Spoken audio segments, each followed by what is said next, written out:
in Payson. Great in Payson. In Payson, who says he nearly forgot about that one. Like, oh, yeah. Yeah. Oh, yeah. Oh, yeah. Because On this day, CeeLo Green, it's his birthday. how old is CeeLo Green? 50, Happy Fitty, CeeLo. I suppose. Yeah, he's kind of a turd. Yeah, he's a turd. Oh, is But- he?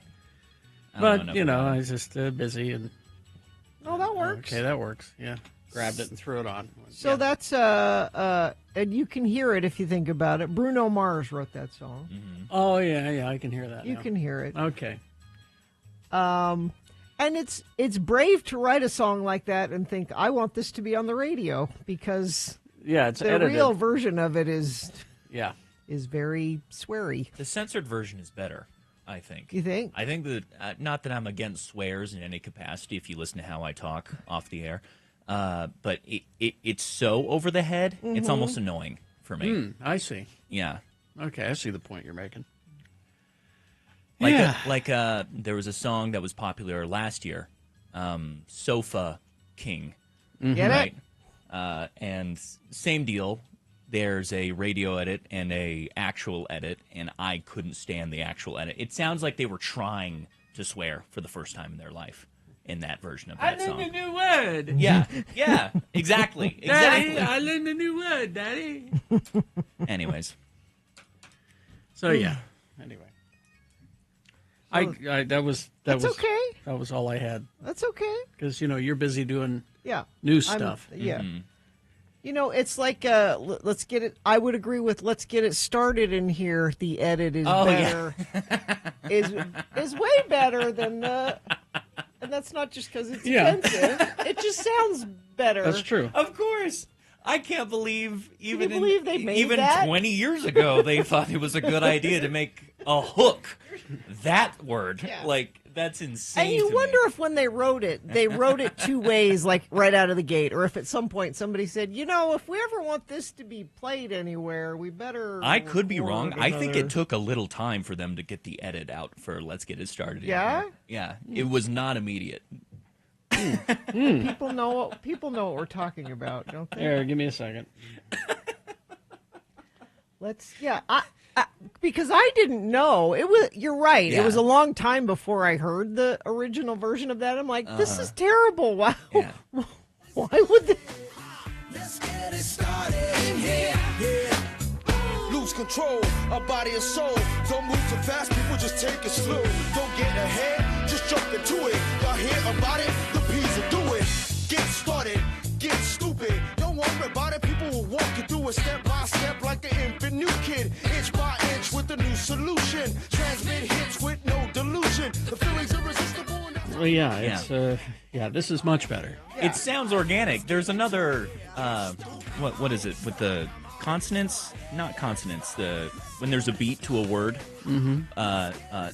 there's an extra one with the word that they took out. It doesn't match Started. up. Yeah. Yeah. Yeah, it doesn't make Let's sense. get it started. It's like they were trying to. I remember going back to my early childhood of destroying the family computer with LimeWire. Yes. The unedited version was one of the first songs. But I thought it was a parody. I thought it was like a joke because they weren't playing it on the radio at the time. And I remember just sitting laughing, being like, oh, this is really funny that somebody would do. Of course, later you come to find out that was the original. That's the real thing. Okay. Mm-hmm. Well, and then there's conversely, for years, classic rock stations would play Money by Pink Floyd. Unedited. For years. Did they just Don't give me that do goody good bull. Yeah. Yeah. And it didn't. Nobody noticed. Nobody either cared or noticed or complained or anything. And the same with the Eagles. Been up and down this highway, haven't seen a GD thing. Yeah. That one's clear. Which is an FCC clear swear. Yeah, except for community standards. Yeah. Like here. They don't Like like here. that. Yeah. But I believe the The church-owned radio station plays that.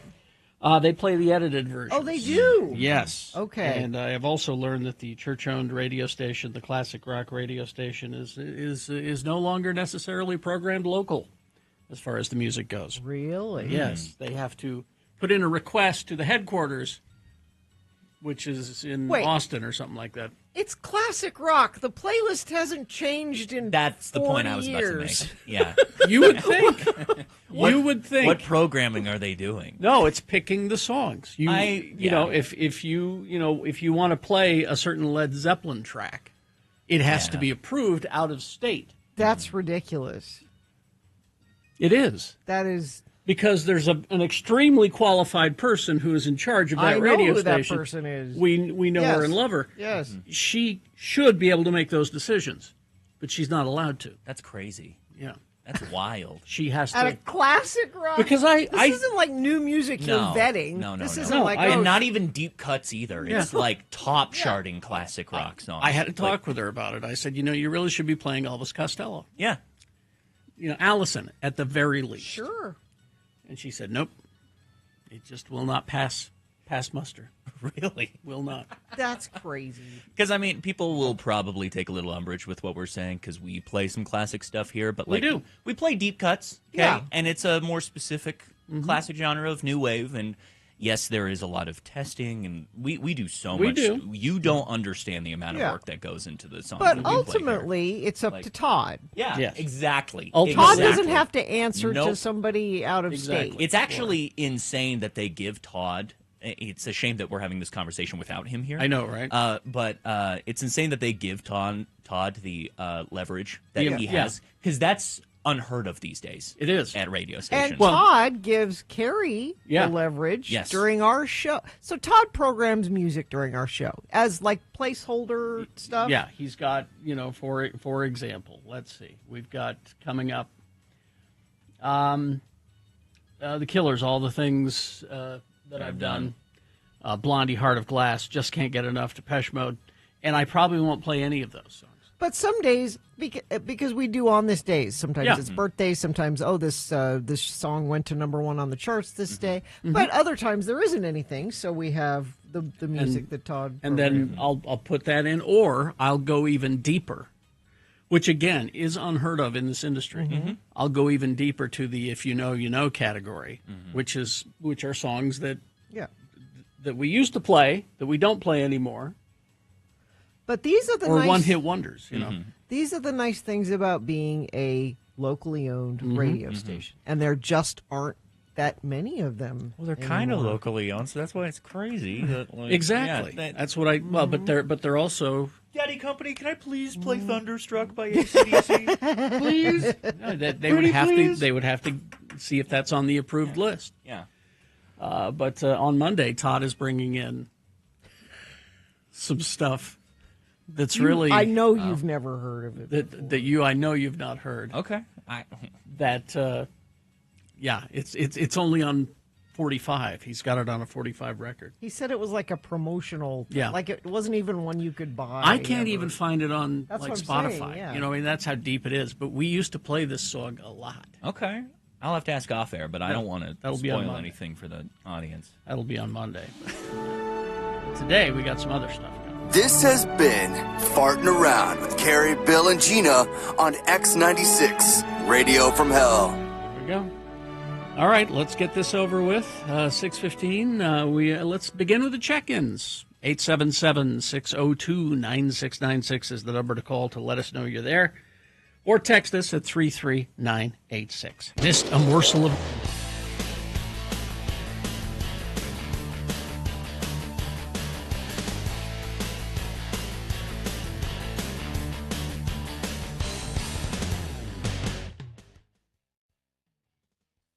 She often saves the day. Well, yes. So I went home on Tuesday, and then we had that horrible snowstorm, and my power was out.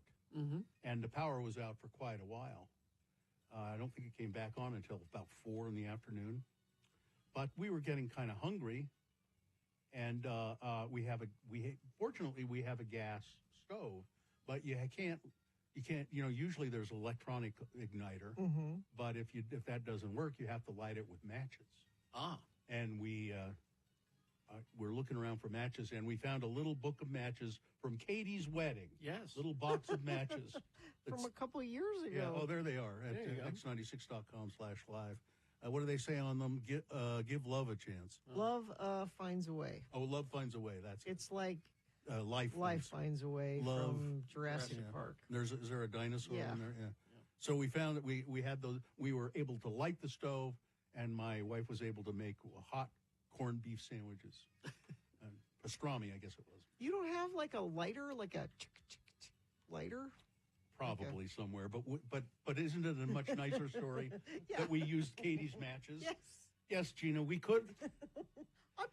Could you describe that lighter again? I have the chicka. Yeah, a little. Yeah, yes, I do have one of those, and I have a big box of diamond matches as well. Ooh. But Katie's matches saved the day, which was the point of the story. Of course they did. Yeah. Of course. Chicka. It is satisfying to light a match. Sure. It's a different kind of satisfying than chicka.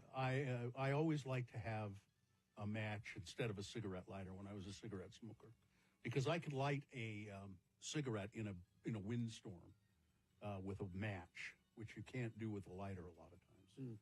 Yeah, there's a technique where you strike the match and then you cup it in your hands to hide it from the wind. Can't do that with a lighter; you'd burn your hand. Yeah.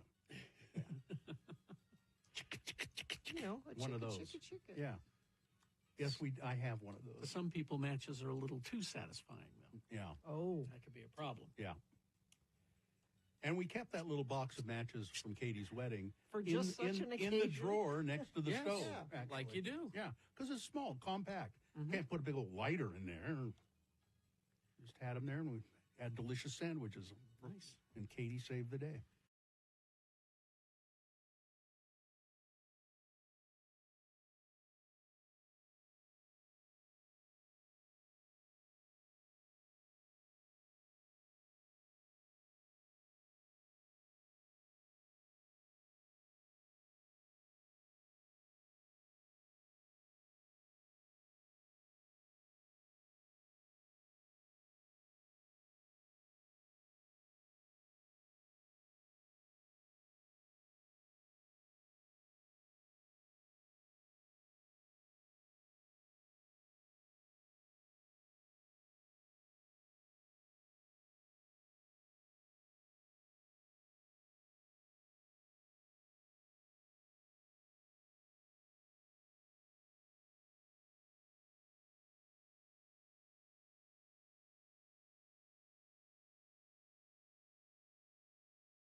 622. Let's get this over with. Yeah, we need your check-ins, 877-602-9696, or you can text in 33986. The moon is a waxing crescent moon. The sun will rise today. It did already, 5:59. The days are long now, folks. Mm-hmm. Sun will set at 8:52 p.m. And today is Friday, the 30th day of May in the year of our Lord Jesus Christ, 2025.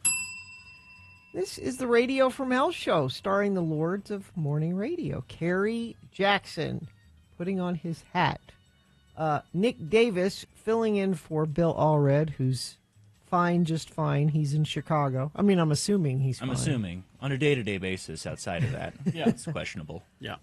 Me, Gina Barberi, in the producer's booth. If you call this show, you might hear Katie on the other end of the phone. Mm-hmm. You might hear Maya sometimes. I think she answers the phone sometimes. Vax, though, the dog, never answers the phone. No, he's there. Not in his contract. Today is National Mint Julep Day. Ooh, okay. Which really should be around Kentucky Derby time. It really should, shouldn't it? So I'm confused about that. That was my first thought as well. It's International Hug Your Cat Day. Not all cats like to be hugged, so that could be difficult. It's National Hole in the Bucket Day. Dear Liza, dear Liza. Mm-hmm. Oh. God. Rough. We could open with that. No. No? By who? I don't know. I remember it from Is Sesame that the name Street. of the song? There's a hole in the bucket. There's Sesame Street is where I knew it from. They play it at Cherry Hill. Harry Belafonte recorded it. He did? Yes. Oh, can we hear just a little bit of it? No. You hate it? Let's see. We Sing, WEE, also recorded it. Yeah. The Cedarmont Kids. I want to hear Harry Belafonte. You want to hear Harry Belafonte? All right, let's see. Because, see, it's the song that never ends. No, it could just keep doesn't. going and going. That's why I love it. With a straw, dear Henry, with a straw. But the straw is too long, dear Laser, the straw is too long, dear Laser, too long. See, that's nice. It's Harry Belafonte and Odina. We're doing it live. It was a live performance. People paid to see that. Yeah, at Carnegie Oh Hall. my god! Oh my god! Yeah. That crowd has got to be They insufferable. didn't have the internet back then. So. Anyway. So all of those things. All right. Check-ins. Before we get on to that, I think we kind of blazed past our opening sponsor, yes, if I may. Please do. Brought to you by Click It or Ticket. Remember to buckle up your loved ones. Every trip, every seat, every age. A message by the Utah Department of Public Safety. Visit clickit.utah.gov. All right. Mandy is here checking in. Mandy, hello. Hey, how's it going? All right. What's up? Not much. Just checking in from Kearns. What are you doing in Kearns today? Yeah. Incessantly refreshing my app to try and get a temp job. Oh, so do you have a preference of temp job, or will you just take whatever they send your way? I mean, I take whatever it's weird now because instead of it being like you call up and they're like, oh, yeah, here's this job, like you've got literally what looks almost like Google Maps.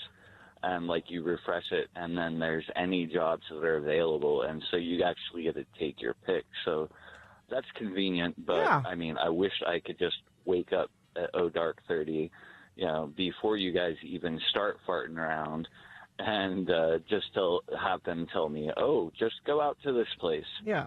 How often of your morning are you trying to search for a gig for the day? I don't know. It's usually... a couple of hours, like, throughout the day, just randomly checking on it. I actually had to update my phone, so, like, if I get a text message, it will automatically start reading it to me, because I got one the other day about a job up in Park City, and I responded like 15 minutes later, but the position was already filled. Because people are just monitoring it. Yeah. Yeah. So yeah. You've got to constantly be refreshing. That's kind of fun, though. That's like a daily quest you get to go on. Something different every day. Mandy, being a resident of Kearns, will you join me in my? I want to start a campaign that we change the spelling of the name of your town. To what? Well, Kearns? Currently, it's Kearns, right? Mm-hmm. And I think it should. No. I'm just wondering if it should be Kearns. It should be Kur. Kearns, and then that way there's no question. Uh-huh. And once we handle your problem, then we'll get to Tooele. We'll get there eventually. Well, good luck with your search today. All right, man. Yeah. Well, I appreciate that. Also, thank you so much from years and years ago when I went up against Gina in an episode of Beat Gina and got the RFH X96 face mask along with the other one with the green stripes. That was a long time ago. It reminded me of Reptile from Mortal Kombat. Yes.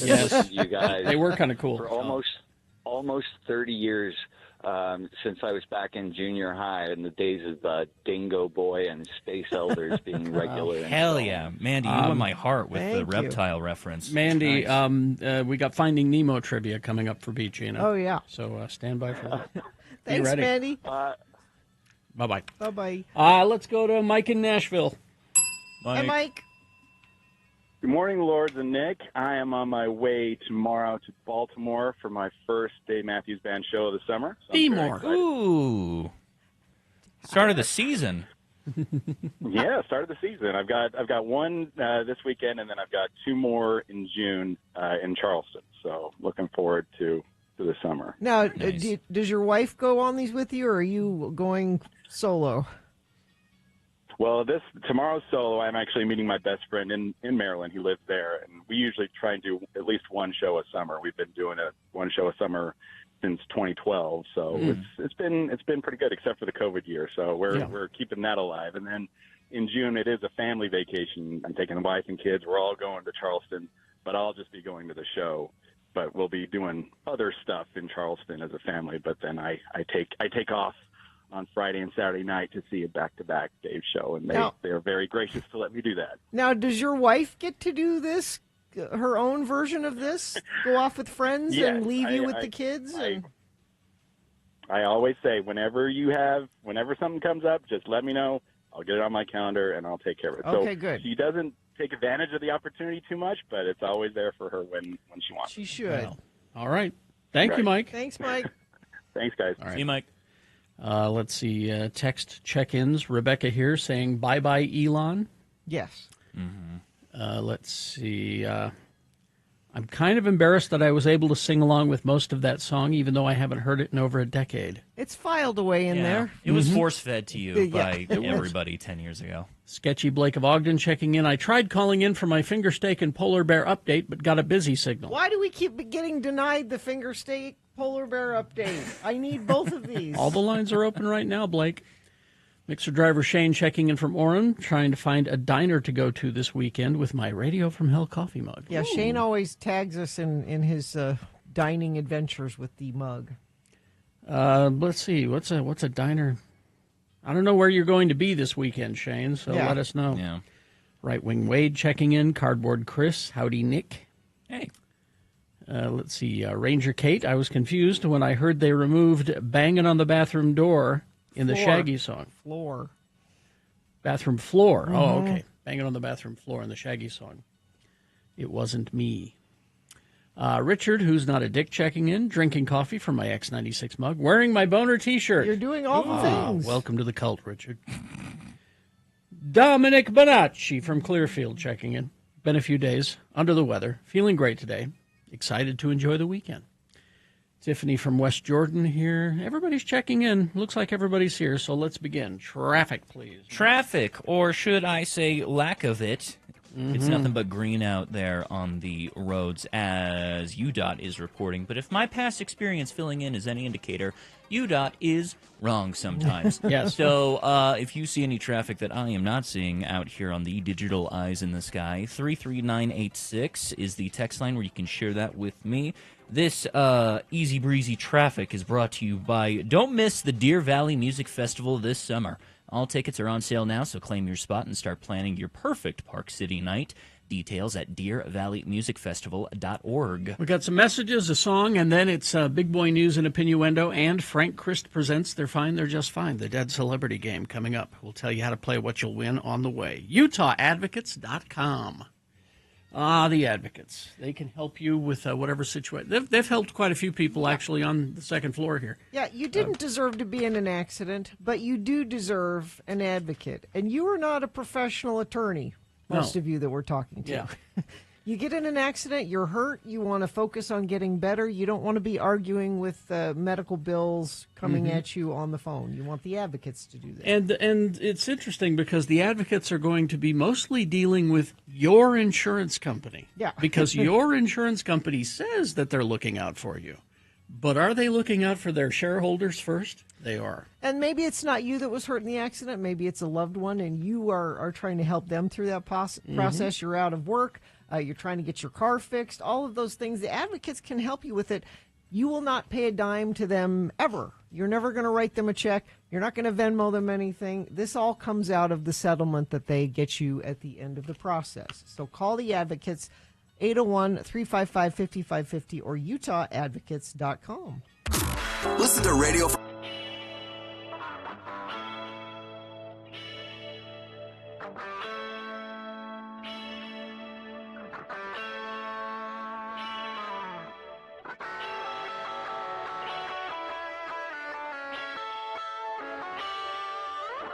We've upped our game. We've improved the game of Beat Gina. We're going to call it today Beat Jimmy, with a special guest to play the game, Jimmy Santangelo. I'm your announcer, Johnny Ola. Mom, it's time to glorify plain food with Underwood Deviled Ham. Ooh, yeah. Send for your Underwood recipe booklet with new ideas to give a heavenly zest to all sorts of low-cost plain foods. Make clever use of deviled ham, Underwood Deviled Ham. For just pennies, you can glorify ordinary dishes with the delicious taste and extra nutrition of this superb flavor ingredient. It's a neat trick. When scrambling eggs, just before they're done, mix in the contents of a can of Underwoods. Yes. Poached eggs become taste treats when you serve them on hot toast spread with Underwoods. Delicious. Sandwiches are unlimited. They're possible with Underwoods. It combines beautifully. Just try it with your favorite jelly or apple butter. Marvelous. Macaroni and cheese gets an extra hearty meat flavor if you add the contents of a can of Underwood's Deviled Ham. It also does wonders for spaghetti sauce, too.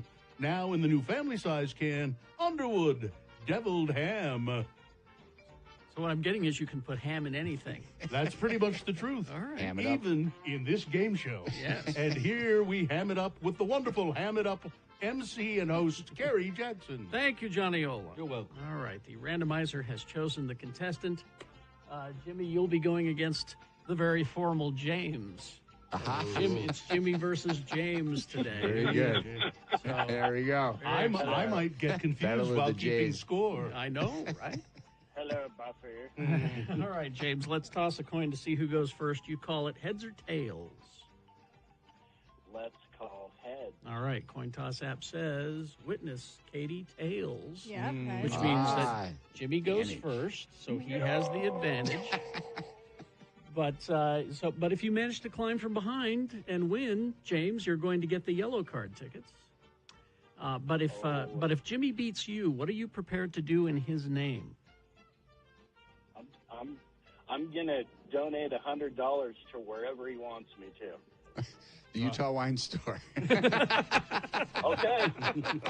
Well, yes, that charitable organization. That was the wrong answer. That's the wrong answer. Well, let's see how you do, and then we'll figure it out. All right. All right. The first question is for Jimmy to answer exclusively. It is multiple choice.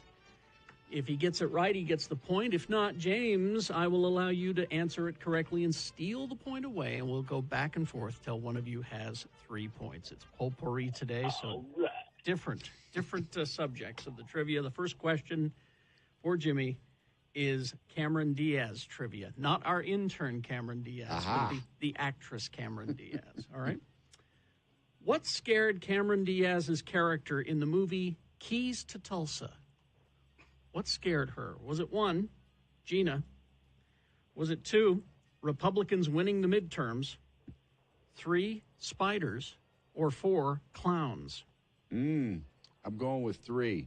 Spiders is correct. All right, that's a point for Jimmy. And now let's see if James can get into the game. James, Zac Efron trivia. Simon Cowell offered Zac Efron a record deal. Why did the record deal fall through? Was it 1, Zac Efron really can't sing at all. He sounds like a cat being squashed.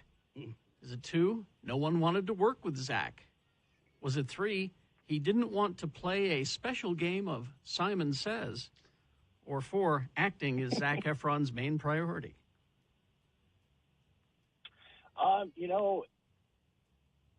I can't say I know for sure, but it sounds like number 4. Acting. All right. Brilliant. There you go. That's a point for James. The game is tied. Now we turn to Jimmy. Calm down, James. All right. Now this is a genuine question. There's no joke answers here. It's a slight change up. 4 celebrities, and only one of them, Justin Timberlake, has not dated. All right. He's dated 3. 1 he has not. Okay. Is it 1, Britney Spears? 2, Jessica Biel? 3, Cameron Diaz? Or 4, Christina Aguilera? Ooh, I think it's a toss-up between, toss-up between 3 and 4. Let's go with 4. Christina Aguilera is correct. That's 2-1. Jimmy. Now James has the question. I'll say. All right, James, David Lynch trivia. What movie does David Lynch claim to be his favorite that's referenced in his own films? David Lynch. Is it 1, Grandma's Boy? 2, Fart the Movie? 3, Wizard of Oz? Or 4, Alice in Wonderland? Alice in Wonderland.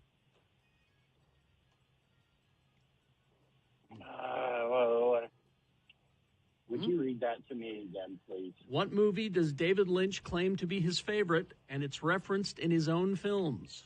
1, Grandma's Boy. 2, Fart the Movie. 3, Wizard of Oz. Or 4, Alice in Wonderland. What? James? 3. Wizard of Oz is correct. Nice. All right, the game is tied. Good call. Now Jimmy controls the question, and you could win with this point. All right. Jimmy, what was the name of Carrie Fisher's emotional support animal? A French bulldog. What was the name of her French bulldog? Was it 1, Gary? Was it 2, Chewbacca? Was it 3, George Lucas? Or 4, Harry? I actually think it's 1, Gary. Gary is correct. And there you go. Wow. Jimmy wins the game. No. So sorry, James. Yay, Jimmy. Well, I guess it's Thanks, James. I guess it's not so bad though, because all you have to do is take $100 to the liquor store. Yeah, everybody wins. Yeah. Everybody is winning. I'll tell you what, James. We'll give you the tickets. All right, hang on the line. We'll just give you those He yellow gets to cards. go to the liquor store and go to yellow cards? Like I said, everybody wins. Duh. All right, James. Hang on, and we'll tell you how to get your prize. Listen, I gotta go out to the cantina there. There's an open can of Underwood's deviled ham sitting out there just for me with a donut. Thank you.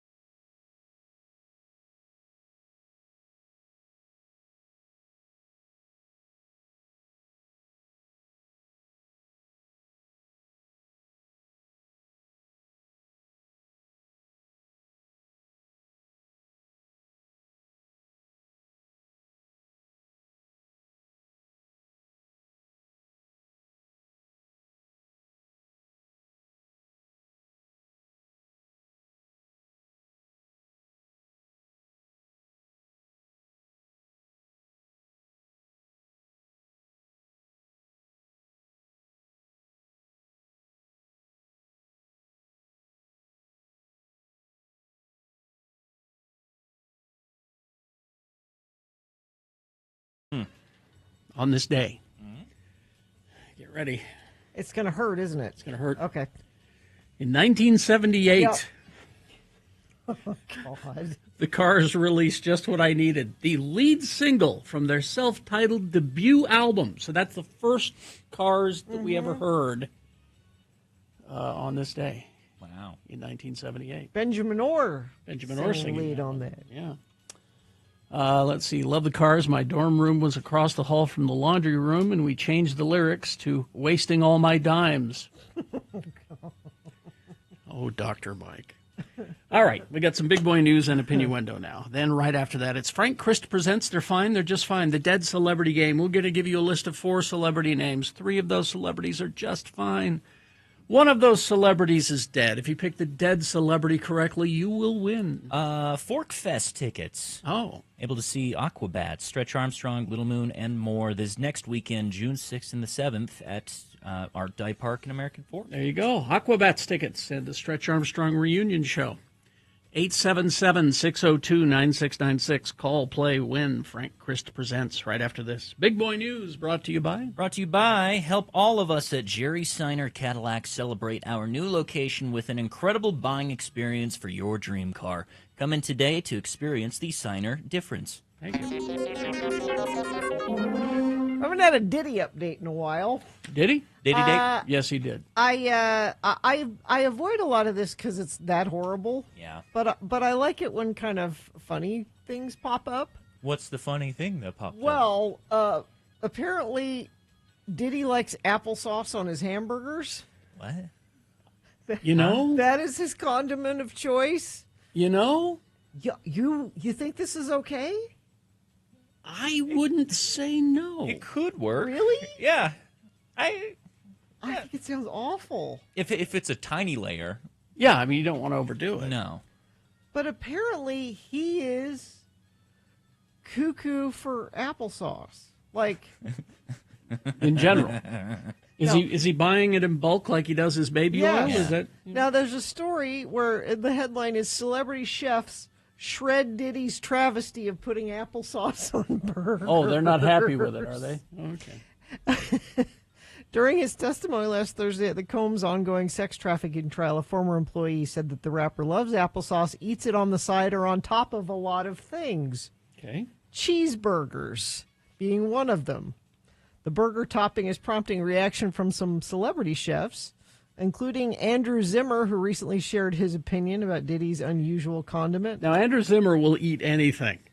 So that's interesting. I mean, like bugs and things. Yeah. You know, he did a whole show about that. He said, I don't like to yuck on anyone's yum, but applesauce on a hamburger is a travesty. Applesauce. Well, but I put it in that category as I would a pineapple slice.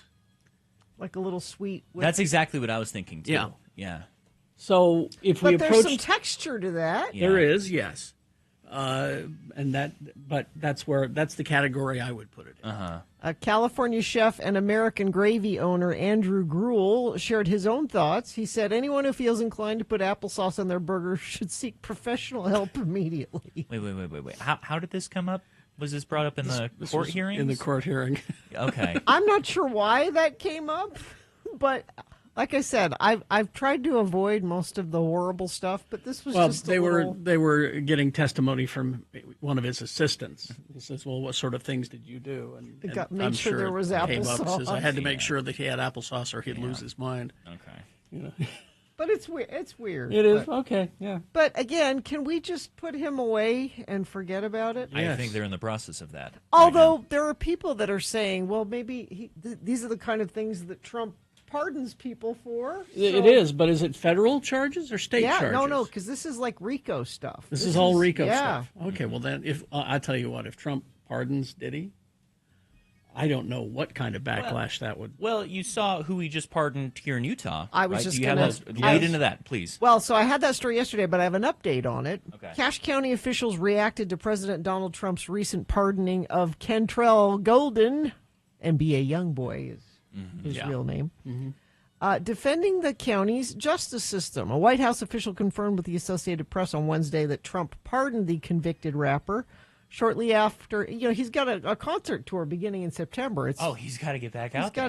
He's got to get back out there. But Cache County Attorney Taylor Sorensen and Sheriff D. Chad Jensen released a joint statement yesterday. They said the reason given for NBA YoungBoy's pardon was, quote, to correct a politicized and weaponized justice system. However, they disputed the claim, saying they are extremely proud of their work and that the investigator and prosecutors did on the case. So he two things. Mm-hmm. He was in Utah to begin with because he has a weapons charge in another state, Louisiana, and he is on house arrest. He has, and his people said, "Where can we put him where he won't get into any trouble?" Utah, the moon, actually. And he still managed to get it. Not being able to leave the house, he managed to get in trouble here because he hired his minions to go out to pharmacies with fake prescriptions and get him pills. Which he pleaded no contest to doing in the court, by the way. It wasn't like, I did it and this has been Don't get me wrong. Stuff does get politicized and stuff does. This is not the time to make that case. When the Trump administration says weaponize and politicize, they're talking about you arrested our friends. Yeah. People that supported us. That's what they mean. I don't even know how he showed up on his radar to begin with, but And I would just say to these attorneys and police officers in Cache County, did you vote for Trump? Because this is what you voted for. Yeah, this is what you voted I agree with you that you should be upset that you guys didn't do anything wrong. You did a good investigation and you arrested a bad guy. But we tried to tell you what Trump was going to do. I don't know who you voted for, but I'm pretty sure it wasn't Kamala. Maybe it was. I don't know. I'm pretty sure it wasn't. The other funny part is Young Money's people telling him that he can be safe in Cache County, Utah. What? Okay, now back to the applesauce. Sorry. Back to the because I knew there was a precedent for this. Now, the place that Sue and I, our pizza place that we like to go to, they do a pizza with applesauce. And that's where we've had it. Like, okay, but what else is on it? Applesauce? It's cheese? just a pizza, yeah. Applesauce and cheese. Instead of tomato sauce, it's applesauce. I was with you on the burger. I'm not sure. You're not sure about the pizza? About the pizza. No. It's essentially the same. It's meat and bread. Meat, bread, cheese. Yeah. I guess. It's the same thing. I'll try it. Sorry. I'll try anything. Also, while we're talking about the Diddy trial, there are many, many celebrities' names that are coming up. Because a lot of people went to his parties. Now, that doesn't mean they did bad things necessarily. It means they're witnesses to some bad things. Like Kid Cudi. Kid Cudi didn't do anything wrong. No. Kid Cudi dated Diddy's girlfriend and made Diddy mad. And so, but a lot, and Suge Knight, who's in prison, Usher, lots of other celebrities, they're all lawyering up, trying to keep themselves from having to testify. Please keep me away. I want to be as far away from this as possible. That's enough Diddy. What? Let's see. We have Nielsen's top most 100 watched shows of 2024. Good place to end the news on. Yeah. Some of these I have seen and loved. Some of these I have no idea what they are. Hit me with it. Number one, Squid Game. Sure. That makes sense. 27 million. Which is Netflix. Does Nielsen have? Yeah. Yeah. Oh, interesting. Number two, Adolescence, which is fantastic. Which is a great show. Hard to watch. Yes, very hard to watch. And they're making another season. I don't know where you go with this. But I think it'll be totally different people. It'll be a different story. Okay. Number three, Tracker. I have no idea what that is. He's a tracker. Like, are you aware of this show? No, I don't. But he's the guy who finds people. What about Reacher? He's a Reacher? No, he's tall. That's the big guy. Yeah. Big muscly guy. Yeah. Jack Reacher. I know the Geek Show people love Reacher. High Potential again. That's the one with what's her name from It's Always Sunny in Philadelphia. Oh yeah. Caitlin Olsen. Caitlin Olsen, and she's really, really smart, and it's actually an enjoyable little show. Yeah. Number six, Matlock, the new Kathy Bates Matlock. Actually not bad. The whole premise is it's not a remake of the old show. It's that she says that her name is Matlock, and she's pretending to be a lawyer. And she's not a lawyer? She's faking her way through it. Oh, I didn't know that. And trying to get to the person in charge of this law firm because they did her bad. Wait, what number was that? Matlock. No, but what number on the list was 6. that? Wow. 6. Okay. Number 7, Landman. Great show. Great show. Love that show. Mm-hmm. Number 8, Monsters, the Lyle and Eric Menendez story. I'm sure Sue watched that, yeah. Another one I don't know, Zero Day. Don't know Zero Day. Don't know Zero Day. And number 10, I love this show. It's a terrible name. Nobody Wants This. Oh, it's a good show. It's the Kristen Bell and Brody. Yeah, dating. It's a good show. Great show. They're making another season. Yeah. Zero Day is a show with Robert De Niro and Jesse Plemons and Lizzie Kaplan. Is it a movie? It's a series. It's a former president investigating a devastating zero-day cyber attack in the U.S. Yeah, it's like a miniseries. I'm sure Bill Frost is saying, I've told you guys about this. It's on Netflix. Yeah. All right. Sports, weather, traffic. Sports, a Chinese paraglider. Oh, wait, before you go any further, I'm sorry. We need a contestant to play not Gina. Frank Christ Presents, 877-602-9696. You'll get those Aquabats concert tickets. 877-602-9696. Go. Back to sports. A Chinese paraglider has survived being accidentally propelled 27,000 feet into the sky above northwest China, state media reported. Peng Yujiang, 55, was testing new equipment at 3,000 meters above sea level over the mountains over there when a rare updraft or air current known as a cloud suck pulled him about 5,000 meters higher into a cloud formation. That is about where planes fly.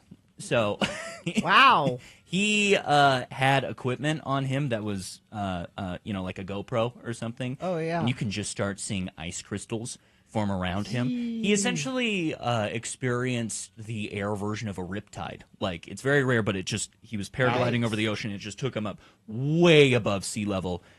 He was worried that because of the loss of oxygen, he wouldn't be able to make it down. Temperatures can also fall to negative 40 degrees Celsius up there.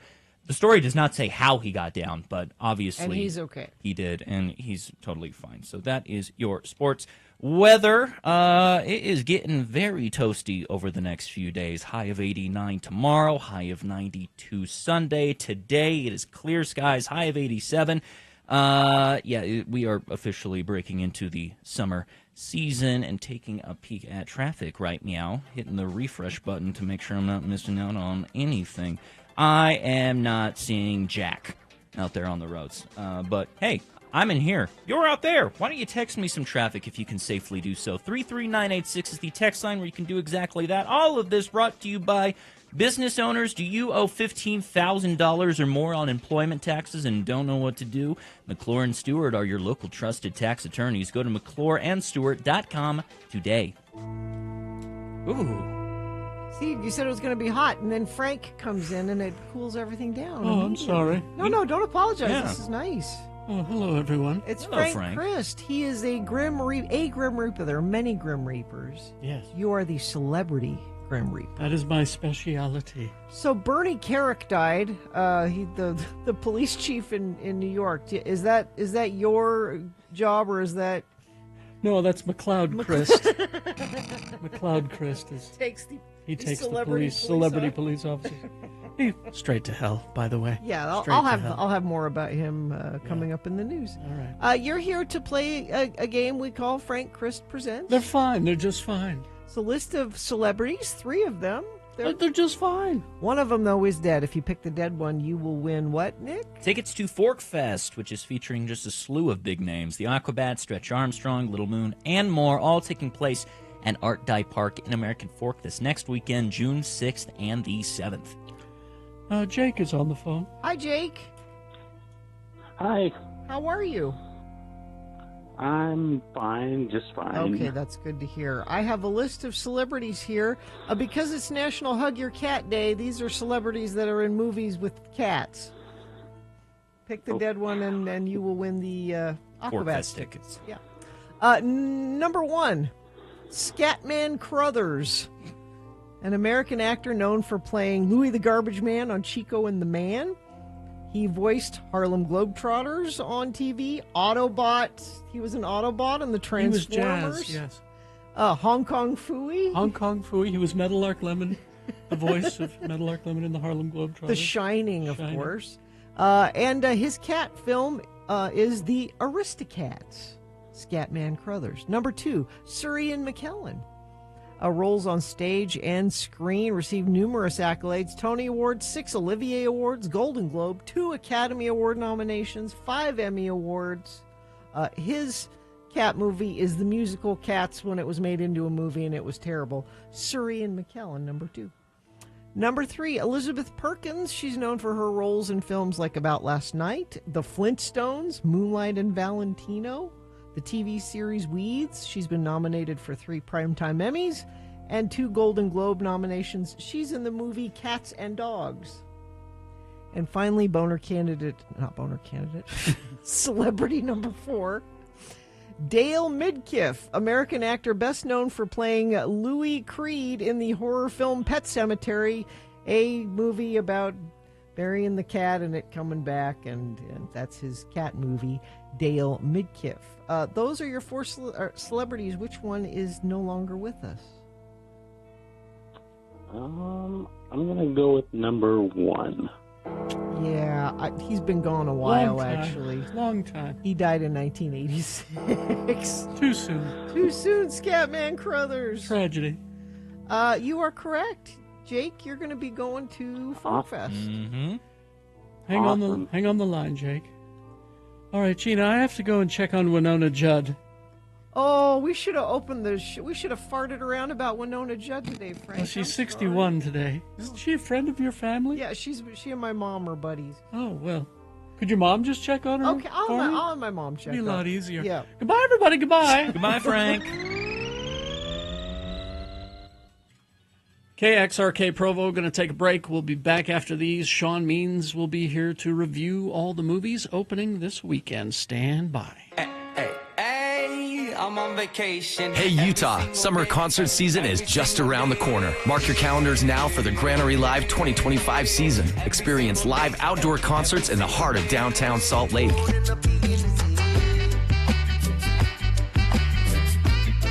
Granary Live features incredible talent from around the world, including reggae, country, alternative, hip-hop, EDM, and more. Check out the lineup and get your tickets at granarylive.com. Powered by Nightingale College and Murdoch Hyundai, Utah's #1 Hyundai dealer. Hey, it's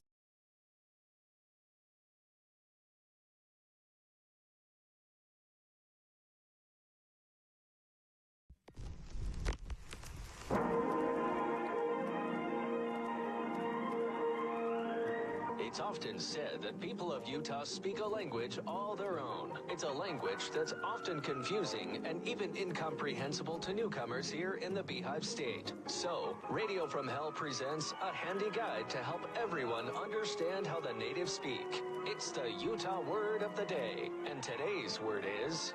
denture, D-E-N-T-U-R-E, denture. And now we're pleased once again to welcome to the show Don Griddle.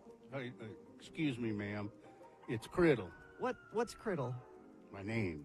It's Criddle, not Griddle. In your introduction there, you called me Don Griddle instead of Don Criddle. I'm Don Criddle, Marimona, Utah. Apologies. We are pleased to welcome to the show Don Criddle. Mr. Criddle is the mayor of Mona, Utah, and he will use our Utah word of the day as he delivers to us Mona Community Notes. Mr. Mayor, if you please. Thank you. Hello. I'm Don Criddle, Mayor of Mona, Utah, and this is Mona Community Notes. And with me today is my boy Denver Criddle.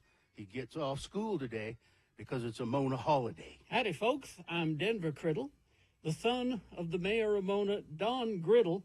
Denver. Sorry, Dave. I just thought it was pretty funny when that lady said your name was Griddle.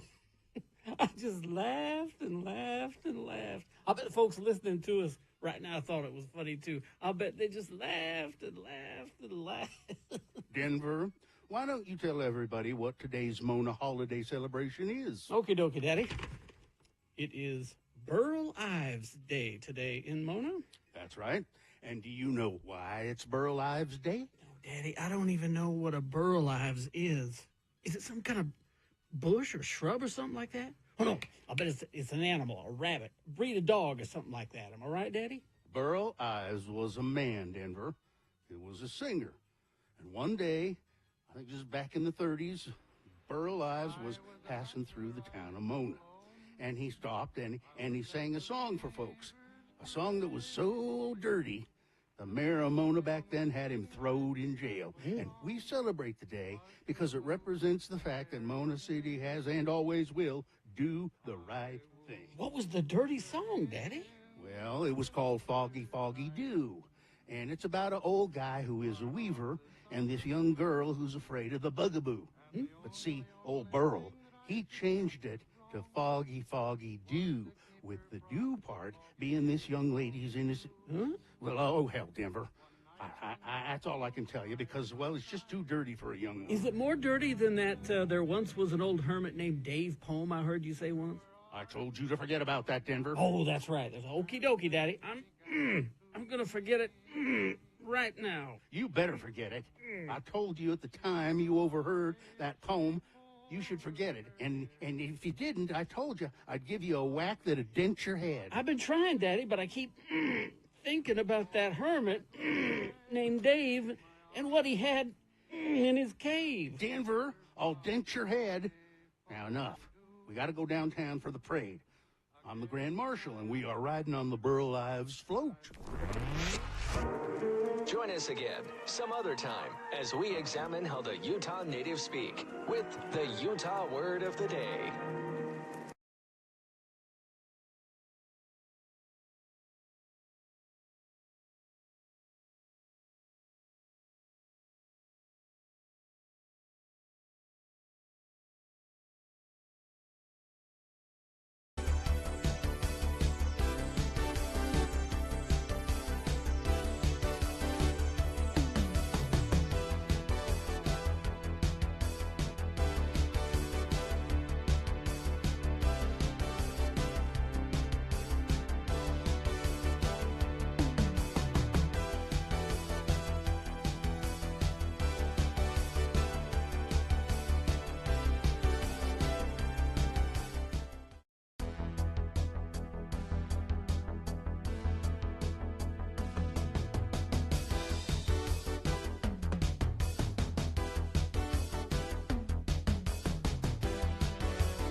All right. Like Bryce in Granite, who says, "What's these movies things everybody's talking about? I'm excited to hear about it." They don't have them in Granite? No, in Granite. There are no movie theaters in Is this a sponsored feature, Nick? It might be. Let me shuffle the book of papers I have in front of me. It is... Let's get right into it. I was going to say, I'm tired of waiting for you. So. My bad. I'm new. Sorry. Sean Means is here from the Salt Lake Tribune. And he is he's one of the invisible hands behind the paper. But I can see his hands. They're right there. Shh. You're not supposed to. But he's also a film critic. You can go to moviecricket.net for all of his stuff and sltrib.com for the rest. What have we got, Sean? We've got four movies to talk about. I don't have a lot to say about Karate Kid Legends. Karate Kid? Karate Kid. It's 94 minutes and it's boring. That's a crime. It's like what Shakespeare once said is tedious brief. This is a legacy sequel. It's trying to tie up some of the loose ends by tying together the two branches of the franchise. You've got Daniel LaRusso, the original hero of the first two movies, played by Ralph Macchio, and you've got Mr. Han, who's the kung fu teacher, played by Jackie Chan in the last movie. When it was the Karate Kid, but they were doing kung fu and not karate. I mean, this could have been a good They could have done a good movie. You've got one of Mr. Han's best students, Li Fong, a young actor named Ben Wong. He's actually pretty cool. He moves to New York with his mom, who's a doctor, played by Ming-Na Wen. Love her. Mom tells Lee no fighting for reasons that we get into later. But Lee encounters some bullies, and he figured the bullies are the biggest bully is like the champion of the New York 5 boroughs karate contest. Mm-hmm. And the second you hear that mentioned, it's like, well, we know where this movie is going to wind up at the end. Mm-hmm. But he's been training kung fu, so he has to learn karate, and that's when Lee brings, I know a guy. Lee calls Mr. Han, and Mr. Han calls Daniel, and heavens, it's boring. It's all the storylines are all ridiculous and predictable, and the only good part is watching Machio and Chan sort of go back and forth as they're training him. Yeah. They're kind of fun, but you wish there was more of that, of the two of them. All right. You don't actually get Machio into the movie until about 50 minutes in. Wow. I know. Okay. All right. 2 stars. 2 stars. Karate Kid Legends. You got Jackie Chan, and you wasted him. Yeah. That's well, crazy. he's not doing full speed, stuff like anymore. But he can be very charming. All right. Yeah. Next. Jane Austen Wrecked My Life. Yes, she did. Certainly did. That's actually the title. This is a charming little romantic comedy that's actually French. It's split between France and England. It's about half in French, half in English. We have Agatha, who is a writer who's stuck in her writing and her life. She works in Paris in a bookstore. The only famous bookstore in Paris, because you've seen it in other movies. Yeah. Like that's where Ethan Hawke did his book reading in Before Sunset. Yeah. And a friend, possible boyfriend who works there, sends some of her writing to the Austen Residency, which is a 2-week writers' retreat in England, where you go and write and soak up the atmosphere where Jane Austen used to be and stuff. And so she's scared of doing it, but she goes anyway. And the first person she encounters is Oliver, who is the son of the people running the residency. Is he cute? He's very cute. Okay. He's cute. He's the great grandnephew of Jane Austen. Of course he is. And he's a literature professor, and he doesn't like Jane Austen. So Agatha takes an instant dislike to him, and if you know Jane Austen, you know that's how Pride and Prejudice starts. There we go. That's the prejudice. So we know where this movie's going, but how it gets there is really the fun part, because this woman who plays Agatha is really funny, really charming. Her name's Camille Rutherford. And it's not just about the romance. It's also about the fear of writer's block and the idea of facing a blank page in writing, as in life, is always a challenge for people. 3 stars for Jane Austen Wrecked My Life. It's over at the Broadway. All right, Bring Her Back. Bring Her Back. This is a horror movie. Yeah, this is the Philippou brothers who did Talk to Me, which was that creepy one last year about the hand. Yeah, you shook the hand and it took you to the other side and stuff. It still creeps me out. They seem to like the other side, the dark side, the veil between this world and the next world.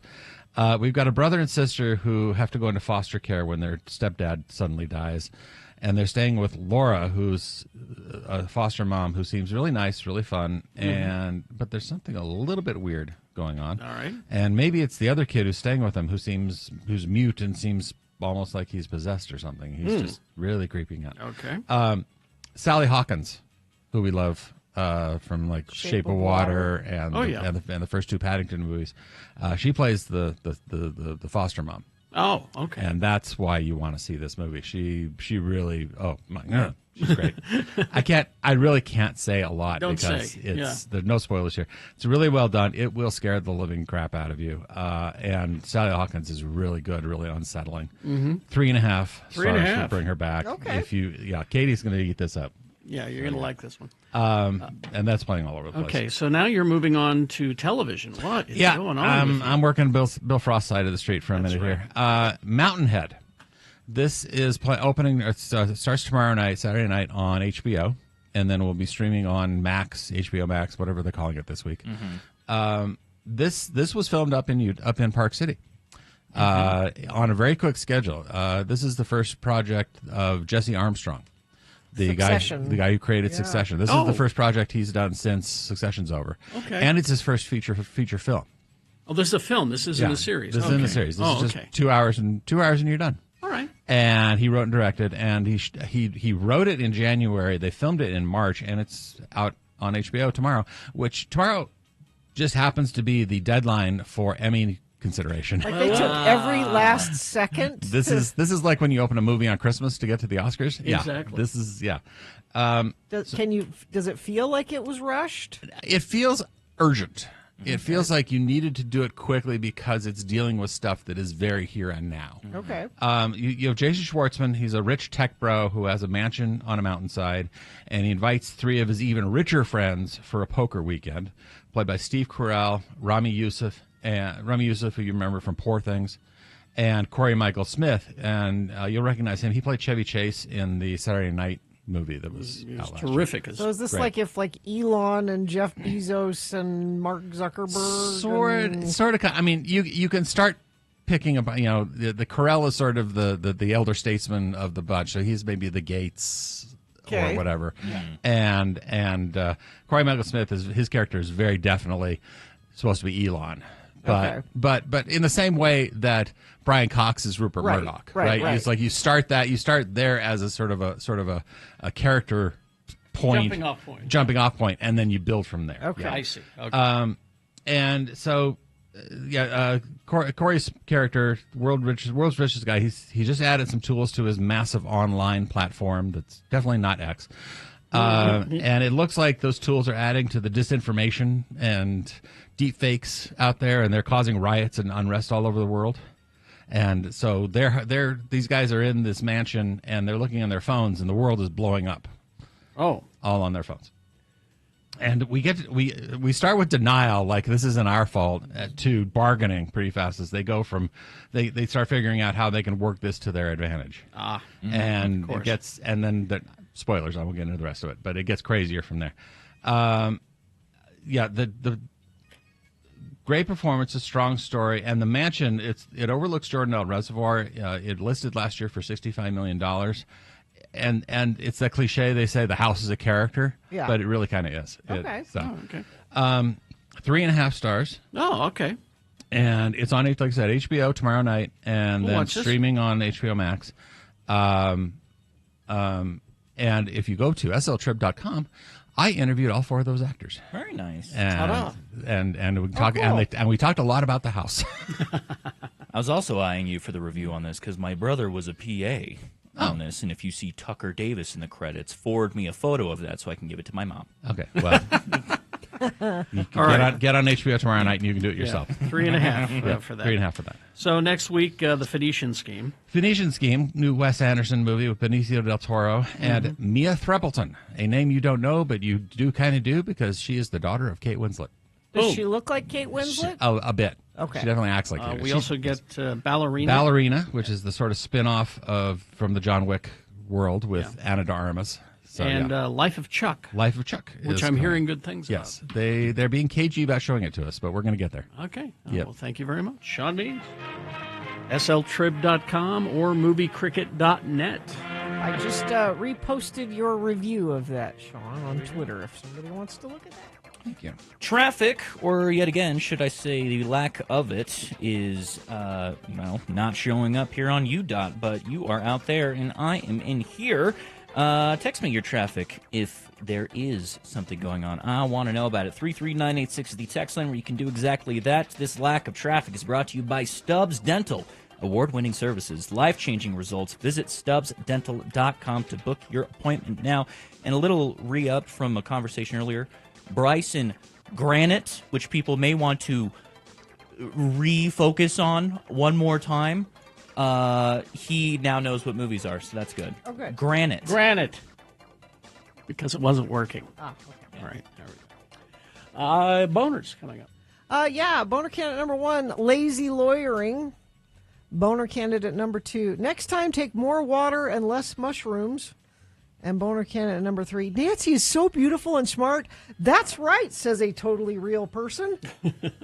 Boner of the day, big boy news, all coming up after some messages and a song. Stand by for that. ranlife.com/x96. Find out how much equity you have and how to access it. ranlife.com/x96, because summer should be more than bills and wish lists. You can make it happen with Rand Life. It's financing. That's what it is. It's home loans. They've been doing home loans for years. They're local. That's the best part about them. You can go right down to their offices in Sandy and say hi to them. They're reliable, and they know how to make the most of your home. And I'm going to pay them an extreme compliment right now. They're nerds about this kind of thing. Yeah, you don't have to be. They are. You need a nerd on your case, so to speak. The perfect time to tap into your home equity, whether you're thinking about remodeling your kitchen, upgrading your backyard for summer barbecues, which, you want to think about that, or finally taking that dream trip to Europe or someplace. Your home equity could make it happen, so don't sit on the value that you've built up in your home. Put it to work. randlife.com/equity.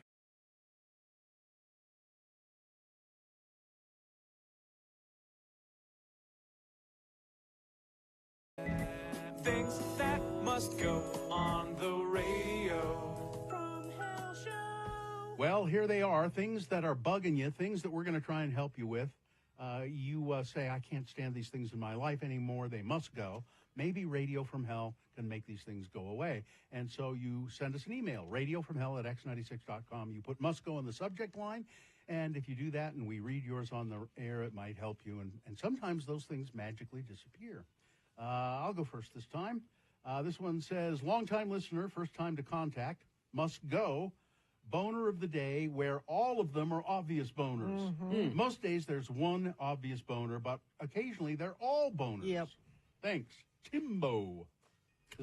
This one says, John in St. George, but we're moving to Beaverton, Oregon. Going into the garage this morning and discovering a screw had found its way into my back left tire. Big O, here I come. Yep. And then this one, well, this person needs some help, some serious help. You can use my name. Okay, Jeremy. First, many white privilege things must go, like news journalists that walk toward a camera while telling their stories, or feel the need to stand in the middle of a hurricane for dramatic effect. It's distracting and doesn't improve the broadcast. All I think about is how dumb they look standing outside in the craziness. Now, I don't know why he put... What that has to do with white. Oh, I see what he means. This is the first of many white privilege things that must go. He's feeling that he has white privilege. He doesn't have real problems. And so he can complain about this. Yeah, he can complain about this kind of stuff. It's not even necessary. It took me a second. I got you.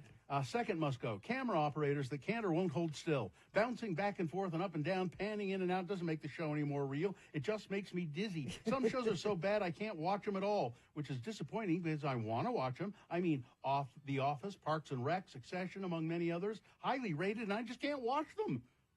Third, junk snail mail must go. I walk out to the mailbox, and it's all junk mail. And last, the word got must go. It's almost without exception the wrong word to use, and it drives me nuts. You don't got, you have. For example, you don't got boners, you have boners. You don't got traffic, you have traffic. You don't got to decide, you have to decide. There's no you've got, you have. You've got 300 seconds. You have 300 seconds. You have. I apologize. I know I sound like a crazy person. Yes. It only happens when things drive me crazy. But sincerely, thanks for letting me listen. I love your show. Longtime friend of the program. Listen to every minute of every broadcast in real time, every day. The pre-show, reruns, everything, farting around. I could not love the show more, and all of you, I think your show means more to this community than you realize. Jeremy. Gary? No pressure. I'm used to it. All right. Well, here's the first one is for my wife. Maybe you can relate to this, Gina. I don't know. When you have an outing planned for the week. Yes. So you plan out your hair washing schedule. Yes. But then that appointment gets changed to a different day, throws your whole hair washing schedule Amen. off. All right. I figured you would. Okay, you don't wash your hair every day. Because you got all that hair like my wife does. So, all right. This is from Ed's friend, Andy. What else must go is toilets that spray a little bit of water on the toilet seat or rim when they are flushed. Yeah. I, like Carrie, try to be a livable male. I don't know what that means. It's a compliment. I clean up after myself. I put the toilet seat down, etc. So if I happen to have a moment when my aim is a little bit off, I clean up after myself like all men and boys should. But my dumb toilets at work have such powerful flush that the water sprays up a little bit on the seat. So even though I myself didn't make the mess, I still have to wipe it up. And what's worse, I have a private. I kind of have a private bathroom at work. So if I don't wipe it up, it looks like I'm the one who did it. I know it's just water, and it'll probably dry and not look like a stain or something, but I can't take that chance. Exactly. I get you, EFA. Let's see, this one from Tony. The terminal episode for FX's Archer being a disappointment. That must go. Well, you see, then after that they announced, that's not the finale. We've got a 3-part finale coming up in December, and so he says I have to wait for December for the series finale. People playing Johnny Cash's Ring of Fire too loudly at the Eclipse viewing party from their cars. Playing it at all. Pink Floyd, Eclipse, the end of Dark Side of the Moon. That's what you go with. All right. Souvenir sodas at the Las Vegas Sphere being sold for $14. Water is $7. It's already too expensive to go to the Sphere. People leaving behind love locks at national parks. Mm-hmm. There was a story in the news about that today. I got that. It's vandalism. Rangers have to get the bolt cutters out and find the animals who die because they ate the keys that are tossed aside. They have better things to do with their limited budget given by Congress. Stoners disagreeing with Gina on the idea of Kraft macaroni and cheese ice cream must go. All right, thank you, Tony. And this from Johnny B. I'm not a stoner. Johnny B. Waking up in the middle of the night with an idea or worry about my house I'm building that I can easily deal with during daytime hours must go. Will I remember to flash the fascia where it connects to the wall? Do I have enough room to put the fire pole from the top to the bottom level that I want? Am I going to beat winter, getting insulation installed and radiant heat operational? All seemingly dance through my head between 2 and 5 a.m. I'm constantly beat and can use whatever extra sleep I can get. Gina? Dear Lords and Lady, my name is Missy. Feel free to use my name. Find a resolution to my concerns. All right. What must go is concert attendees who spend the entire concert filming video or live streaming from their cell phones. Yes. Nobody is watching the concert on your Facebook page live. Live in the moment. Put your phone down for the love of God.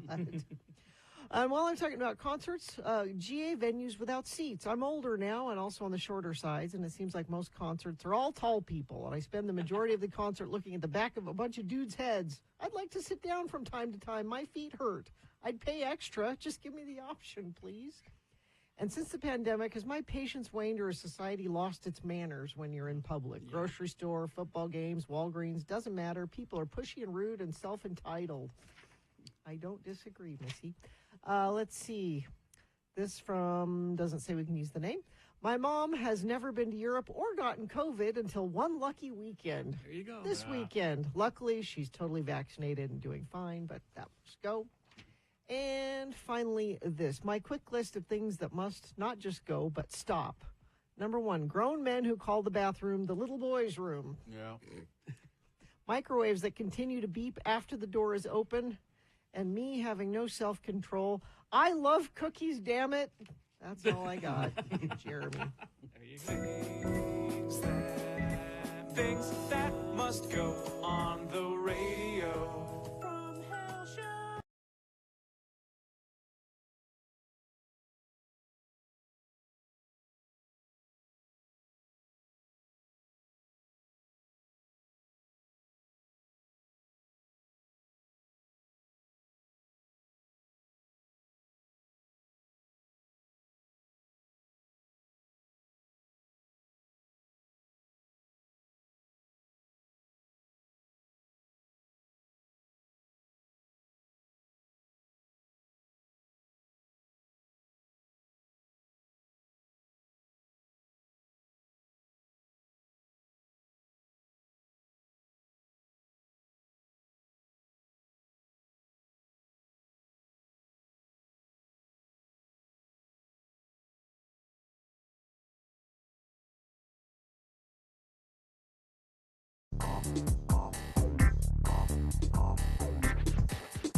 On this day, Tom Morello's birthday. I love love Tom. Yeah, 61 today. He went to Harvard. He did. Mm-hmm. 61. Not that we needed a reason.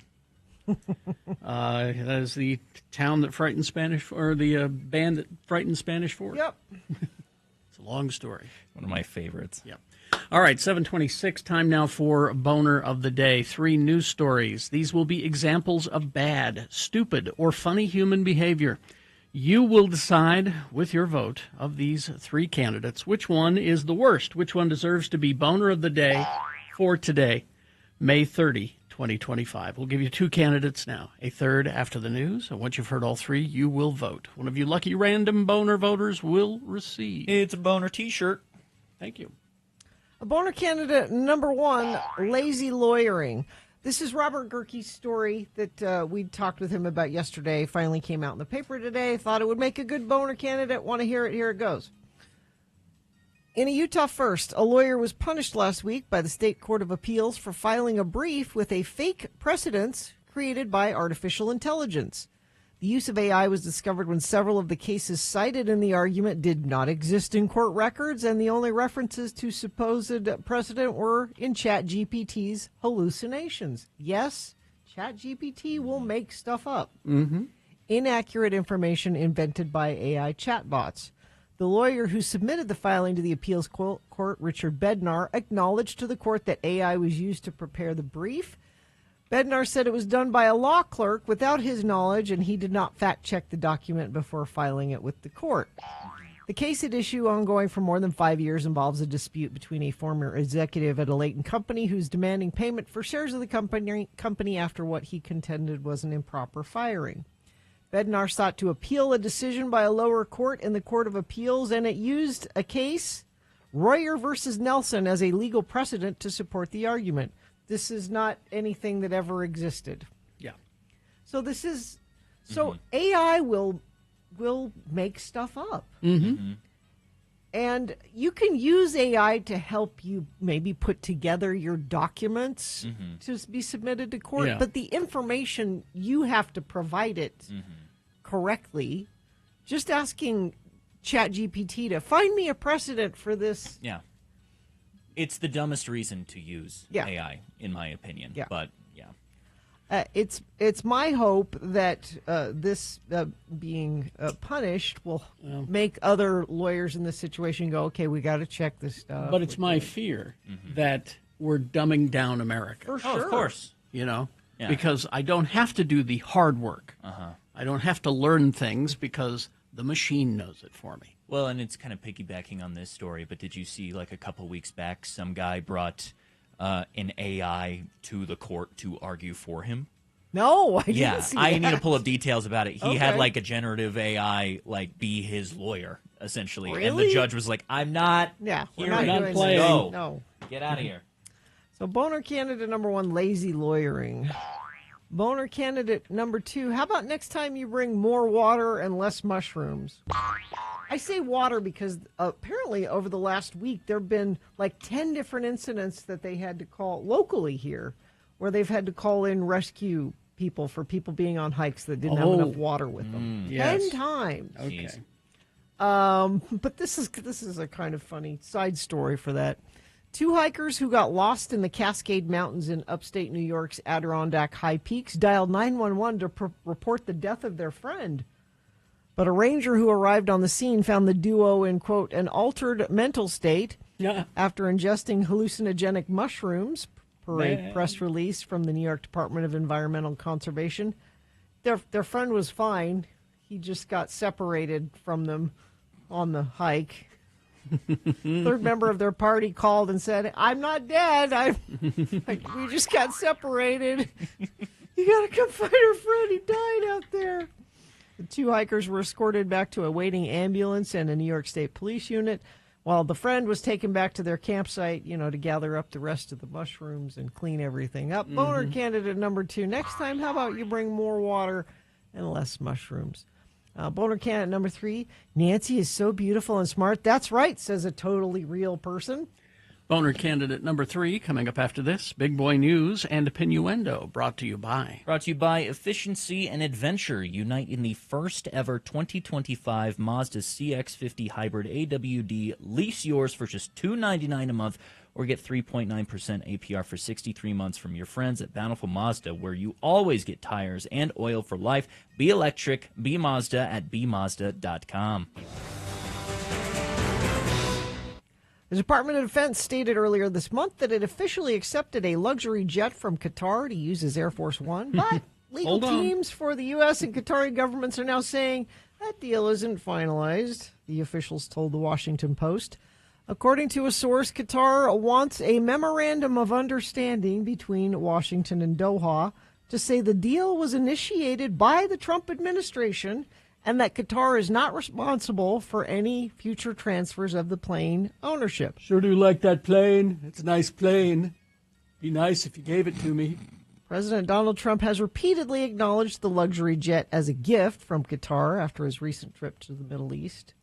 But they want it in writing that, hey, you asked us for this. Yeah. Yeah. We did. They're willing to give us this. Because it was Trump's team that was looking for airplanes to buy, and that's how they ended up talking to them, right? Yeah. The Boeing 747 is being given as a gift to the United States Air Force Department of Defense. Not to me, Trump wrote.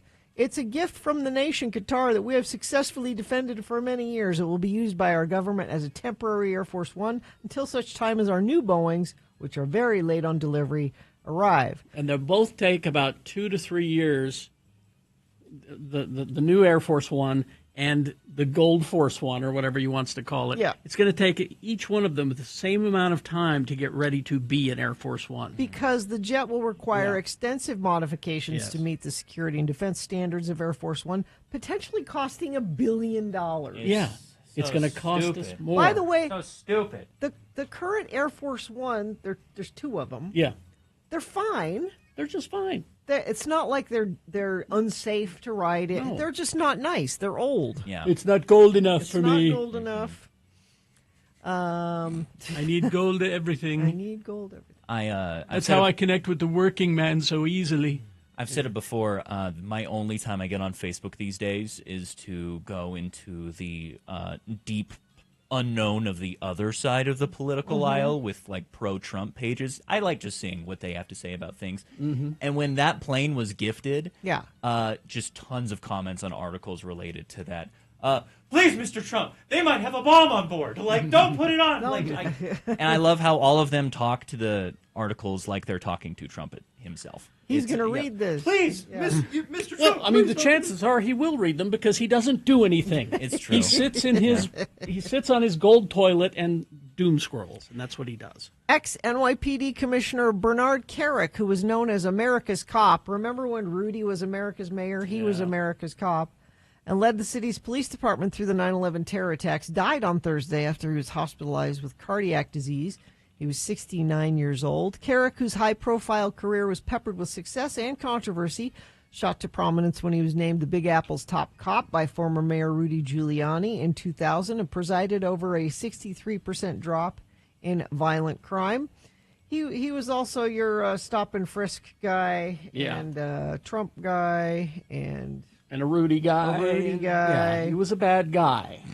Not America's Cop. No. Well, he's gone now, so he's in hell.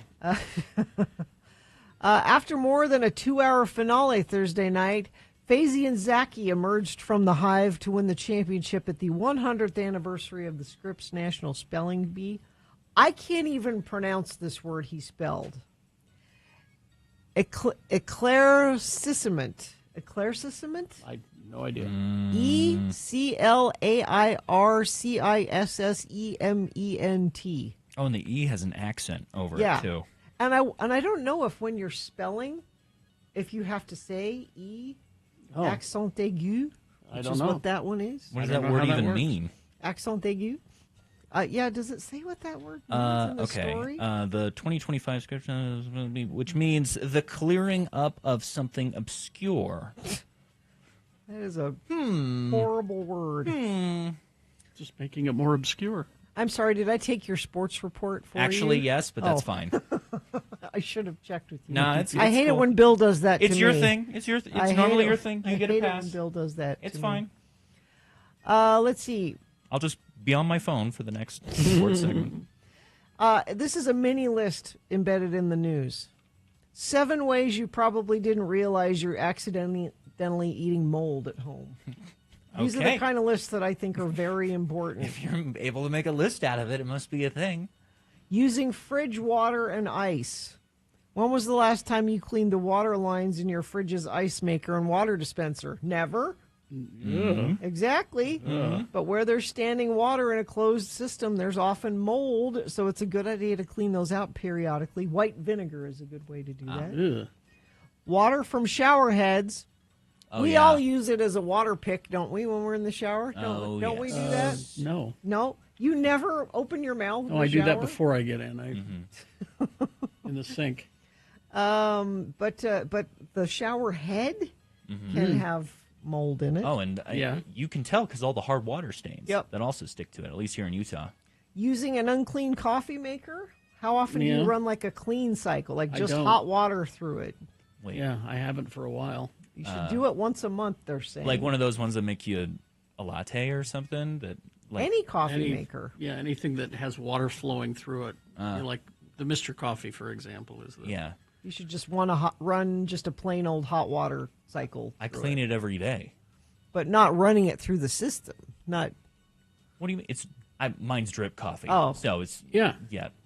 No, but even drip coffee, Do you you put pour- water do you in pour it with water no in it? coffee Yeah. and run a. That's what she's talking about. I clean that. That's what Okay. I'm telling you. Oh, okay. Yeah, I'm a coffee snob.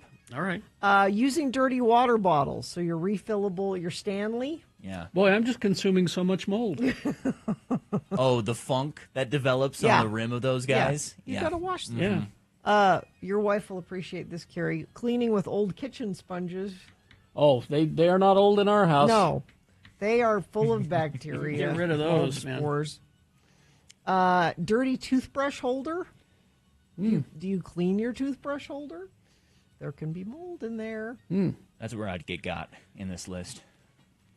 But Gina, mold will cure your cancer, so you should not worry about it. I don't have the story here, but there's a story about there are some ostriches in Canada. Did Yeah. you read this? I heard about this, yeah. No. That have the bird flu. Okay. And they want to, not they want to, they need to put them down because it will keep spreading. And RFK is fighting for their life. And somebody made a good joke of, can you do it? What's the joke? Put them in my car. I can have them for dinner. Why don't you just put them in? No, see, he's distracting us. Though. Yeah. These that are what shiny it is? keys. He's distracting us from this latest, because of his AI thing that he did, his Chat GPT thing, that made up studies. He's distracting us from that with the ostrich. The thing about mold is it's actually a nice, soft, chewable food for your baby. Nice, soft, chewable food. All right. Weather, traffic. Weather, like we were talking about, it is getting hot, hot, hot. High of 87 today with clear skies. High of 89 tomorrow. High of 92 by Sunday.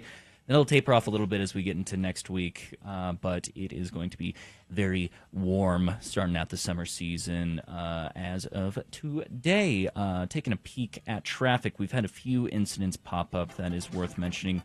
Let me hit the refresh button. Crash northbound I-15 near, come on, work with me, application.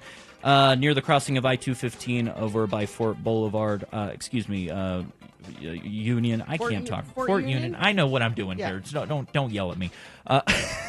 No, northbound I-15, there's a crash. Right shoulder blocked, and then just past the point of the mountain, I believe, northbound I-15 as well. There is a crash blocking traffic over there, causing a little bit of slowage. And I do know somebody wanted me to mention, where was it? Traffic is negligible here in Westchester County, New York. Hope that is helpful. It's Sean from New York. Thank you, hi, Sean from New York. Our old friend Sean. There you go. That is your traffic report. All brought to you by Young Subaru's new state-of-the-art facility is now open. Experience faster vehicle service, an inviting coffee shop, and streamlined shopping journey. Discover the future of car buying and vehicle service at the new Young Subaru on Riverdale Road. Think young, drive young. Boner candidate number 3, Nancy is so beautiful and smart. That's right, says a totally real person. Former staffers of South Carolina Representative Nancy Mace. Oh, yes. Are accusing the controversial congresswoman of making some questionable requests of her team. In a new report from Wired, several past staffers spoke out against Mace under the condition of anonymity in order to avoid retaliation, because they would be. Mm-hmm. Mace's office dismissed the report as laughable when reached for comment. Some of the former workers allege that the Republican lawmaker would frequently monitor her image on social media, even creating bots to post in support of her. She allegedly also asked staffers to create fake profiles on social media in order to keep an eye on the discourse and boost her online image. Quote, we had to make multiple accounts, burner accounts, and go and reply to comments saying things that weren't true, even in Reddit forums, the former staffer claimed. We were congressional staff, and there were actual things we could be doing to help constituents. The congresswoman, once self-described never-Trumper, has become one of the president's most outspoken allies in Congress during his second term. She's touted her tech expertise as a member of the House Subcommittee on Cybersecurity, Information Technology, and Government Innovation. Boner candidate number 3. Well, Nancy is so smart and beautiful. Yes, she is, says a totally real person. All right, let's review the first 2 and vote. Boner candidate number 1, lazy lawyering. This is the Utah lawyer who's punished for filing a brief with a fake precedent created by AI. Boner candidate number 2, next time take more water, less mushrooms. These are the hikers that called 911 to report that their friend had died, and they were taking mushrooms, and the friend was fine. Nobody died. And Boner candidate number 3, Nancy is so beautiful and smart. Thank you. All right. Let's get to voting, shall we? Let's begin. 3 ways you can vote. One is to text your vote to us. Just remember your candidate number, the one that you think is the worst, the one that you think should win Boner of the Day. Put that single digit in the message of a text. Text that to 33986. Or you can call Katie in the producer's booth, 877-602-9696. Or you can go online, x96.com. Look for the box that says Boner Voting, May 30, 2025. Click and vote. And if you don't see that box, refresh your browser. It'll appear. Click and vote. All right, you got like 4 minutes to get your vote in. Right after that, it's Jimmy the Wine Guy. Have another drink with Jimmy. Stand by for that. Listen to Radio from Hell at Home when you first wake up. Yeah. Just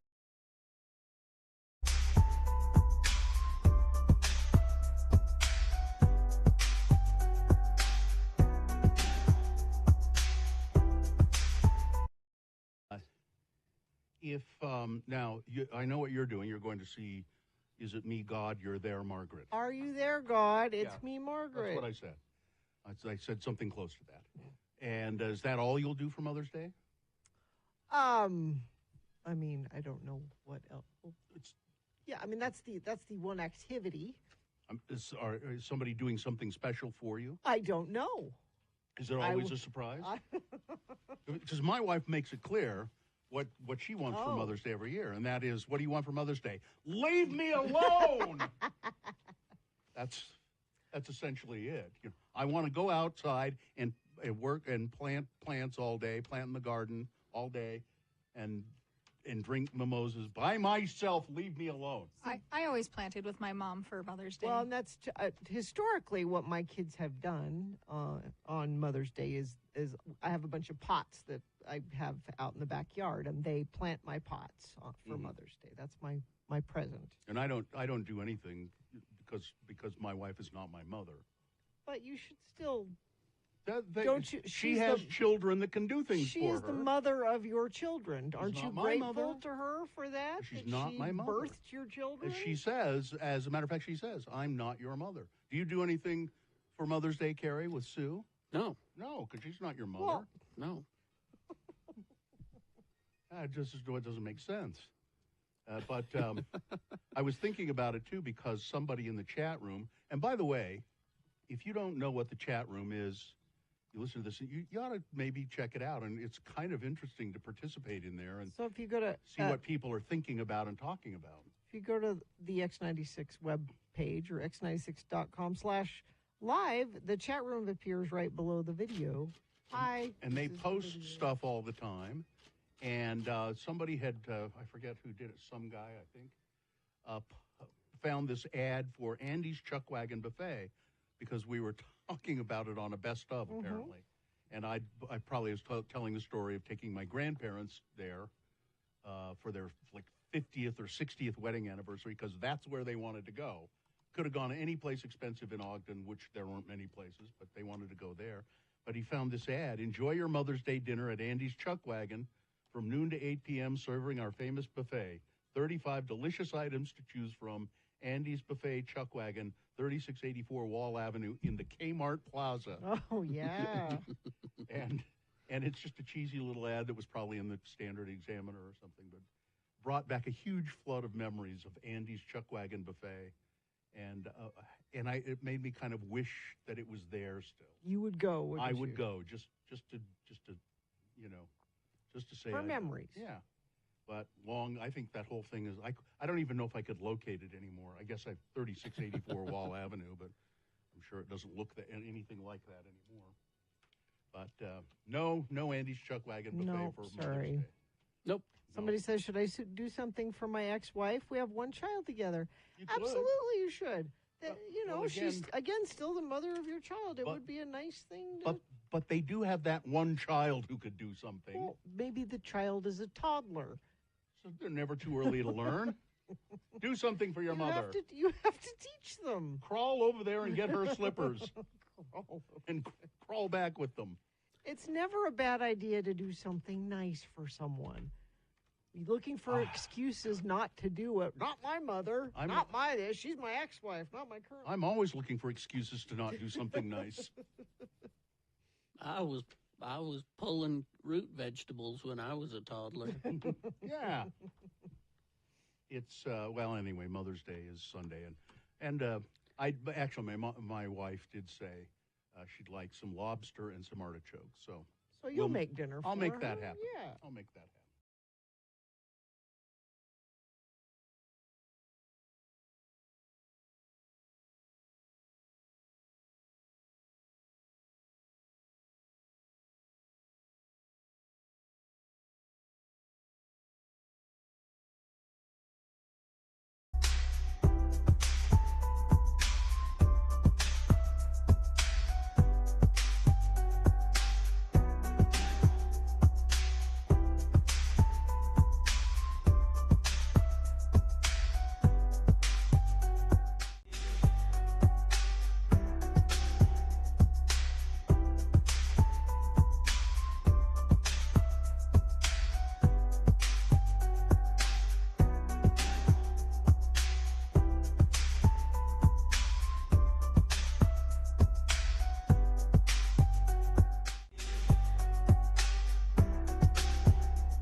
.49, let's a wired boner of the day. And this morning's boner is brought to you in part by, I went to book club last night, and my friend Kristen made chicken lettuce wraps. Oh. They were so good. You ate those? Uh-huh. Oh, okay. You bet. It's also brought to you by Sojo Summerfest is back June 3rd through the 7th at a slightly new location, North City Park. The Sojo Music Festival features 2 nights of high-energy concerts with multiple bands, plus a full carnival, the beloved Sojo Summerfest Parade, food trucks, fireworks, and festival fun for all ages. South Jordan's biggest party of the year. Find the full map and full schedule at sjcsummerfest.com.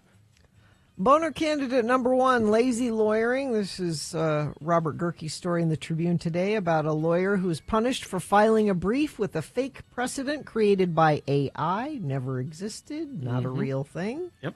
Boner candidate number 2, next time take more water, less mushrooms. These are hikers that called 911 to report our friend died on our hike, and the friend was fine. It was just they took mushrooms and thought he died.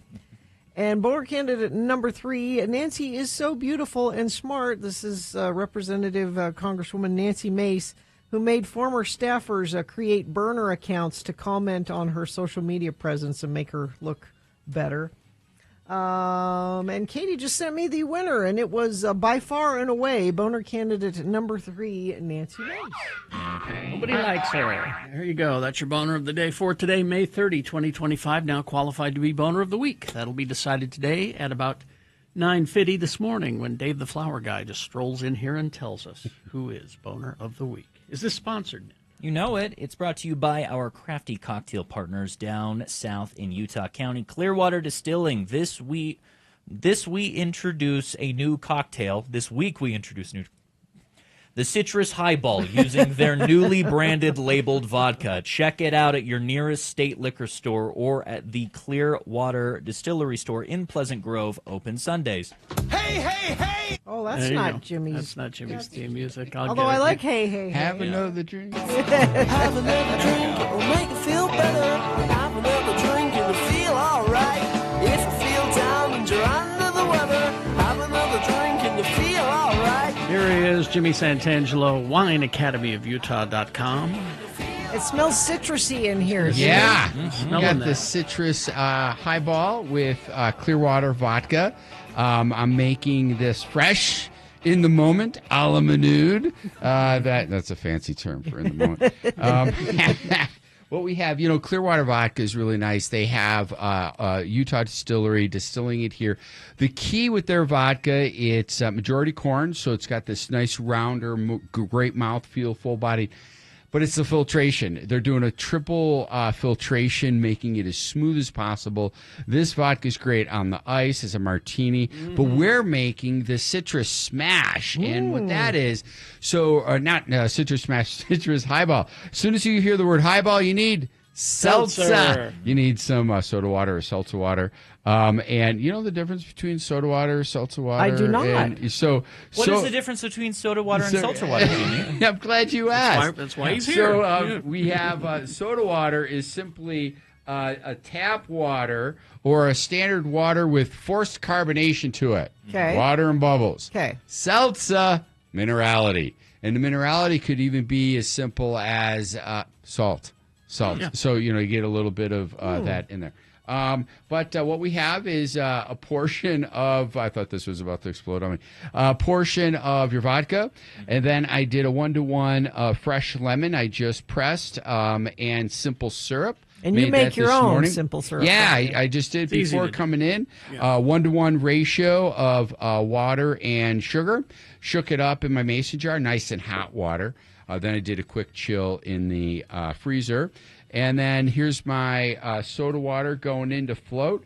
And, it's the summertime. I like a little slice of cucumber in there. I thought I smelled some cucumber. One way you can get your veggies in your cocktails. Oh, yeah, it's a spear. We have a spear. This is your stir stick. Thank you You're much. my friend. Oh, wow. Look so at make that. sure you get that little stir. Now, if you're making this at home, you could combine your lemon, simple syrup, and your vodka. You can shake that up and then strain it over rocks.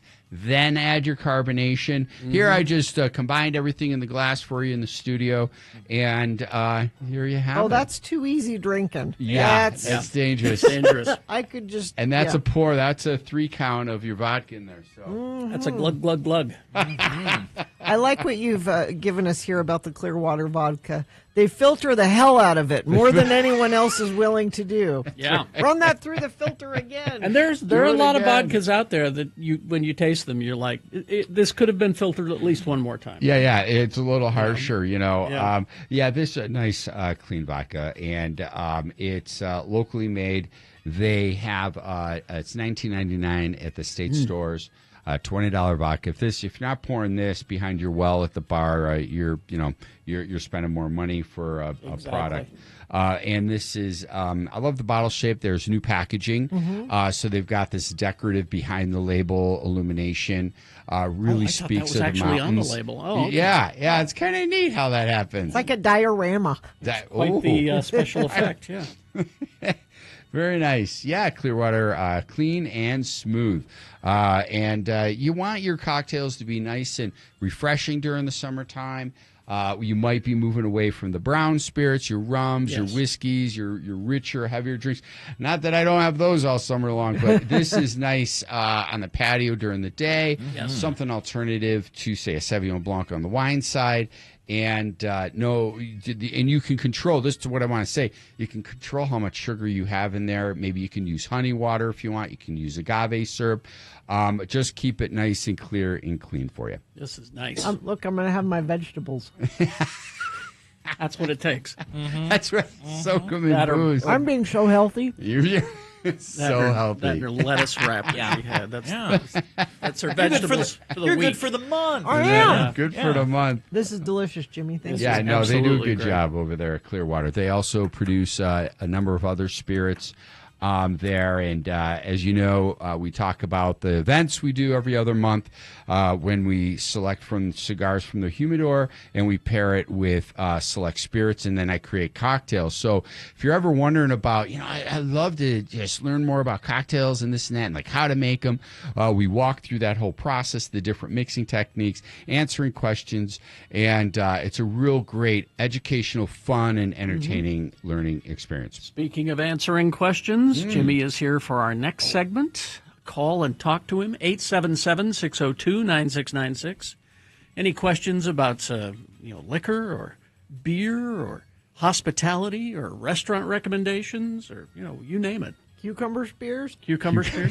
Jimmy can weigh in. 877-602-9696. If you're shy, text 33986. Traffic now. Traffic, or yet again, a lack of it. The incidents I was talking about earlier seem to have been cleared up. However, a texter inner did remind me that it is the 100 deadliest days of the summer. Oh, yes. It has kicked off, and there seems to be more prominent police presence around the east side, at least. So everybody just slow down. I don't think that's the main takeaway of the 100 deadliest days of summer, but, whatever gets you thinking about it, I suppose.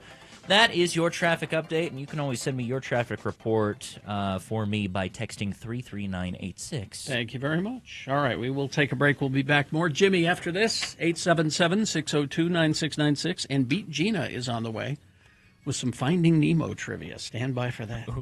TracyAviary.org. Jimmy does events throughout the city. One of the places that he has done an event was at Tracy Aviary, 589 East, 1300 South. It's the southwest corner of Liberty Park. And if you're in Liberty Park and you're wondering where it is, just follow the sound of the birds. You can hear the birds all the way across the park. $1 from every ticket sold goes to Tracy Aviary's Conservation Fund. They contribute more than $120,000 each year to conservation work in Utah and worldwide through the fund.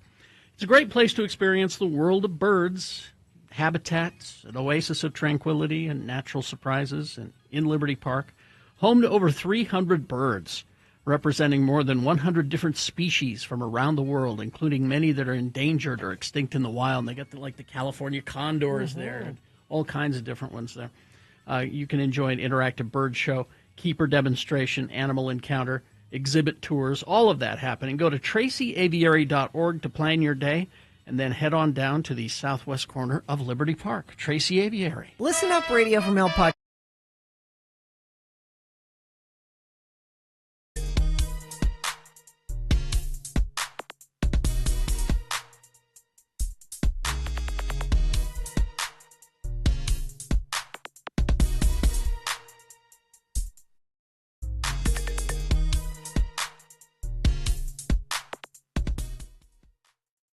Often said that the people of Utah speak a language all their own. It's a language that's often confusing and even incomprehensible to newcomers here in the Beehive State. So, Radio from Hell presents a handy guide to help everyone understand how the natives speak. It's the Utah word of the day. And today's word is... Ta. Ta. Listen carefully. You'll hear the mayor of Mona, Utah, and his son Denver have a conversation with ta words sprinkled liberally throughout. And now the mayor of Mona, Don Criddle. I'm the mayor of Mona, Utah, Don Criddle, and I've got a message for the town councils of some of Mona's neighboring communities. We here in Mona are tired of taking in your people. There's folks from down to Nephi and folks from up to Santaquin and some from the surrounding areas, like over to Goshen. who've been flooding across our town borders. They're coming to the Young Living Lavender Farm. They're coming to use our rope swing out to the pond. And these border crossers aren't the best people. A lot of them are drinkers and smokers and such. Now, I'm sure some of them are very fine people, but it's just too much. So today, I'm going to authorize our town council to take action. What kind of action do you think the council will take, Daddy? Because if it was up to me, I know what I'd do about this immigration problem. I know what to do to stop it, Daddy. I'm probably going to be sorry I asked this, but what you would the future mayor of Mona, Denver Criddle, what would you do to stop the flow of them people coming to our town? It's simple, Daddy. We got to build a wall. We got to build a big wall, a beautiful wall, the biggest, the best wall all around Mona City. That would stop it. All right, Denver, a wall. You're right. That would control them immigrants from Santaquin and the like from coming here. But hell, son, that's a lot of work to build a wall around the whole city. You need materials and manpower for a project such as that, don't you know? I know, Daddy. And I got an idea about that, too. We get a bunch of junked cars from the auto salvage place, and then we pile them junkers all around the town border. And then, you know what we also have an embarrassing abundance of here in Mona, don't you? Yep. That would be tumbleweeds. We do have an embarrassment of tumbleweeds in this town. That's right, Daddy. We got more tumbleweeds than we have residents of Mona. So we take as many tumbleweeds as we need, and we put them all around the border, kind of fill in any gaps that there might be. Because I'm telling you, Daddy, folks trying to sneak into Mona from up to Santaquin or down to Nephi will get one look at that junk car and tumbleweed barricade. They'll hightail it right back to wherever they came from. Son, I think you may have something. I'm going to head over to the council meeting right now and pitch it to them. Will you tell them it was my idea, Daddy? It was my idea. No, I won't. I'll tell them that this idea came from the future mayor of Mona, Utah, whose last name just happens to be Criddle. But it was my idea, Daddy, not the future. Oh, wait, that is me, isn't it, Daddy? Tell them that I am their retribution. Denver, you don't catch on quick, but you do eventually catch on. Join us again some other time as we examine how the Utah natives speak with the Utah word of the day. Well, that's over.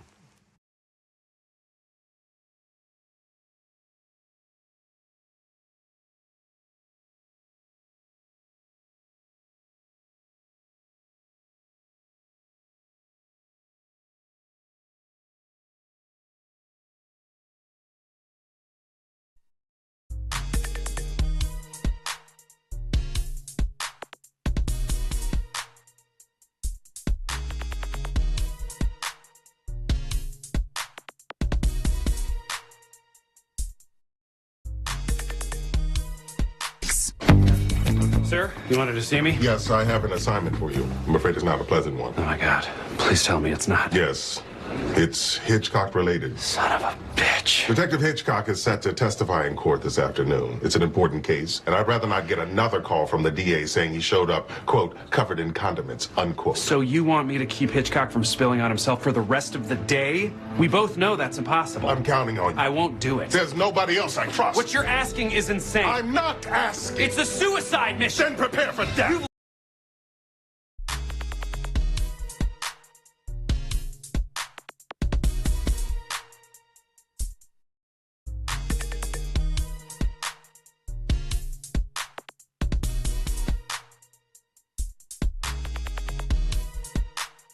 Six. Like who? From where? Like Jerry from Santaquin, who just texted in. I would love to call or text in for Jimmy's segment, but I don't know the number. It's 877-602-9696. He texted in not knowing the text line is 33986. That's Jerry and Santaquin's problem, not mine. Just, okay. God, boy. All right.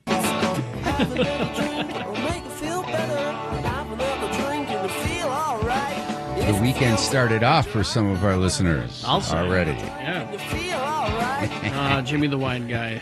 Have another drink with Jimmy. WineAcademyofUtah.com is his website. Go there and find out what Jimmy's up to. He's got events happening all the time. You were talking about Tracy Aviary. I love that space. And each month we do something called Wine Takes Flight there at the Chase Mills building. And this next month, every quarter, we then elevate the experience. Typically, it's food and cheese pairing, sponsored by Beehive Cheese. And what we do on a quarterly basis, we do what's called the Cellar Club. And that's an elevated experience with small, robust plates, so multi-course wine dinner, and great wines. The wines are elevated. The food portions are elevated. Well, this next month, June 12th, Thursday, 5:30 it starts, the Cellar Club. But there's added value there because afterwards there's a live performance outside in the plaza by a jazz band. So you come into our cellar so you can get a ticket, come on in. You have your multi-course wine dinner. Then we have reserved seating for you to enjoy the show afterwards. Absolutely. So that's June 12th, Tracy Aviary, or go to wineacademyofutah.com for more and that's ticketing a great space there, information. Yeah, it's pretty good. Here's a question. 877-602-9696 is the number to call if you have a question you'd like to ask Jimmy, or text it 33986. What are the laws for bringing your own alcohol to a restaurant? Is it different for different places? Yeah. So it's a state law. It is different in different places in the country. If you're in New Jersey, it'd get thrown out. Yeah. Yeah, we would say when somebody would bring in their own bottle of wine unexpectedly, because everybody knows you can't do it, we'd be like, oh, why don't you bring in your own steak too? The chef will cook that as well. So it's like, hey, see, that's kind of how I feel about it. Yeah. I mean, unless it's a very special bottle. Well, that's just it. You're absolutely right. If you're like, this is a special bottle, I've been waiting to open it, or, I looked at your wine list and I really wanted to try this wine with this dish. That's given some thought to it and everything. But the state law is this, to answer the question, outside of any frustration as a hospitality person that you may have when people bring in their own booze, you're allowed to. And it's the restaurant's not required to allow you to. They could say, no, we don't do that. And then there's a corkage fee associated with it. Now, you can only bring in wine. You can't bring in your own spirits. Exactly. You can't bring in your own beer. You can't bring even in your own cider, although the law, cider falls under a fruit-based fermented beverage, and wine is a fruit, so it's not clear unless the law has been rewritten in that. But this doesn't get too much press, so the DABS isn't all about too much on that. But, the corkage fee, people are like, yeah, I got to pay $15, $25. All you're doing is popping it, and I'm using your glassware. Well, it's more than that. We're responsible for the consumption of alcohol in the property, and this is your alcohol that you're bringing in. So it even amps it up a little bit more, and we treat it like it's the best bottle in our cellar. So, yeah, you're allowed to do it, but only wine. There you go. Let's see. Here is somebody in the chat room. How do you convince people that 100% agave is the only way? Tequila. Like this. Tequilas. Yeah, tequilas. Yeah, 100% agave-based spirits from Mexico. It's a distilled spirit from the agave plant, the piña, the root of that. So if you're making that in Jalisco, then that's your category of tequila. Tequila is 100% blue agave spirit. However, there's a second category of tequila called mixto, M-I-X-T-O. And if you have, in order for a mixto to be a mixto, it's mixed with something else, another Nutri-Grain spirit, but you have to have at least 51% or more agave-based primary material in there. So, yeah, if we were just doing a tequila mezcal tasting the other day, and a young lady was smelling the Blanco tequila, and she's like, oh, I know what this smell is. This reminds me of my, not only first year college dorm room, first year, but then she's like, no, and she had the audience captivated. Even me, I was like on the foot. She's in the eye, and she's like, this smells like regret. But 100% Blue Weber agave or agave azul is definitely the way to go. Excellent question. It's funny how tequila, it's a love-hate with people. Yeah. You either love it or you hate it. I've never had the bad experience. I haven't either. Lucky you. It's my favorite. It's my favorite liquor. Really? I love tequila. Have you tried mezcal, though? Yes. I love mezcal. Mezcal is wonderful. You get that smokiness in it. Let's see. What is the drink of the summer? Oh, I really like this one that we just made with Clearwater vodka, lemon. You also have your And, you can get seltzer water with already infused lime or lemon. This is just straight seltzer because I want to use the fresh ingredients that may have a little bit of sucra in it already. Cocktails of the summer are super easy. We just featured last week all local canned cocktails, ready to drink cocktails with local distillate made or distillate made and then blended in. That's always nice to drink local, support local, buy local. But for the drink of the summer, I'm nice and clean spirits, whether it's a vodka or a gin, mezcal. I'm a big mezcal Negroni guy as well. Paloma. I love a Paloma. Have you had a Paloma? I know a Paloma. Just one that to me it was the drink of the summer a few years back, and I've never left that summer. It doesn't have to be different every year. Yeah. Well, I was going to say, Gina alluded to the fact that it is mint julep day. Oh, yeah. What is your go-to mint julep recipe? Oof, nice. Yes. Mint juleps are a lot of fun. Mint, powdered sugar is the way to go with that as your sweetener. It'll give it a little frothiness. I like it. I'm a bourbon guy. Yeah. So that's what you use with your mint juleps, and you can go a little cleaner with other spirits as well. So yeah. What other spirits work? Then the mint is just a fresh mint in it. You got to slap the mint. So when you put your mint leaves, and you got to hit it with your hand, and then all those aromas and the oils burst, and it's just an essence over it. I have made mint juleps with a mint simple syrup to really overemphasize that. So there's a lot of latitude there. I was going to say, the mint julep recipe is not a hard and fast one. It's people take liberties with it. You can kind of. Yeah, I remember we were making them. We were crushing the mint a bit. Yep. To sure. get the oils you to come can out. crush the mint and muddle it into the drink. Does weed whacking the mint work? Because I have a mint weed essentially growing in my front yard right now, and I think that's the way. Mint, I'll make my mint is a weed. Cocktail. Don't be fooled. No. What other events you got going, Jimmy? Is that everything? We're just focusing on this June. I'm in Scotland, so that's going to be a lot of fun, and I'll be calling in from there. So both Dublin and Scotland, I'll be calling in for the show. Cool. WineAcademyOfUtah.com is the website. Thank you, Jimmy. You got it. Enjoy your weekend, everybody. Be safe. Catch you, Jimmy. Traffic, please, Nick.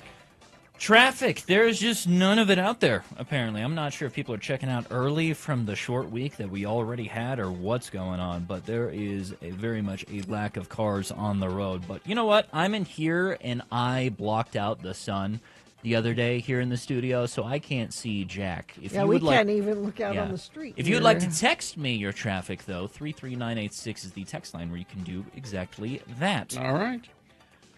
Beat Gina coming up after these messages and a song. Gina, what is the what is the prize, Nick? What do we have? We got let's go with Blue October tickets. All right. Blue October tickets. 877-602-9696 coming in October, interestingly enough. Blue October tickets. All you have to do is play Beat Gina. It's Finding Nemo trivia today. So get ready for that. 877-602-9696 is the number to call to play Beat Gina. The X.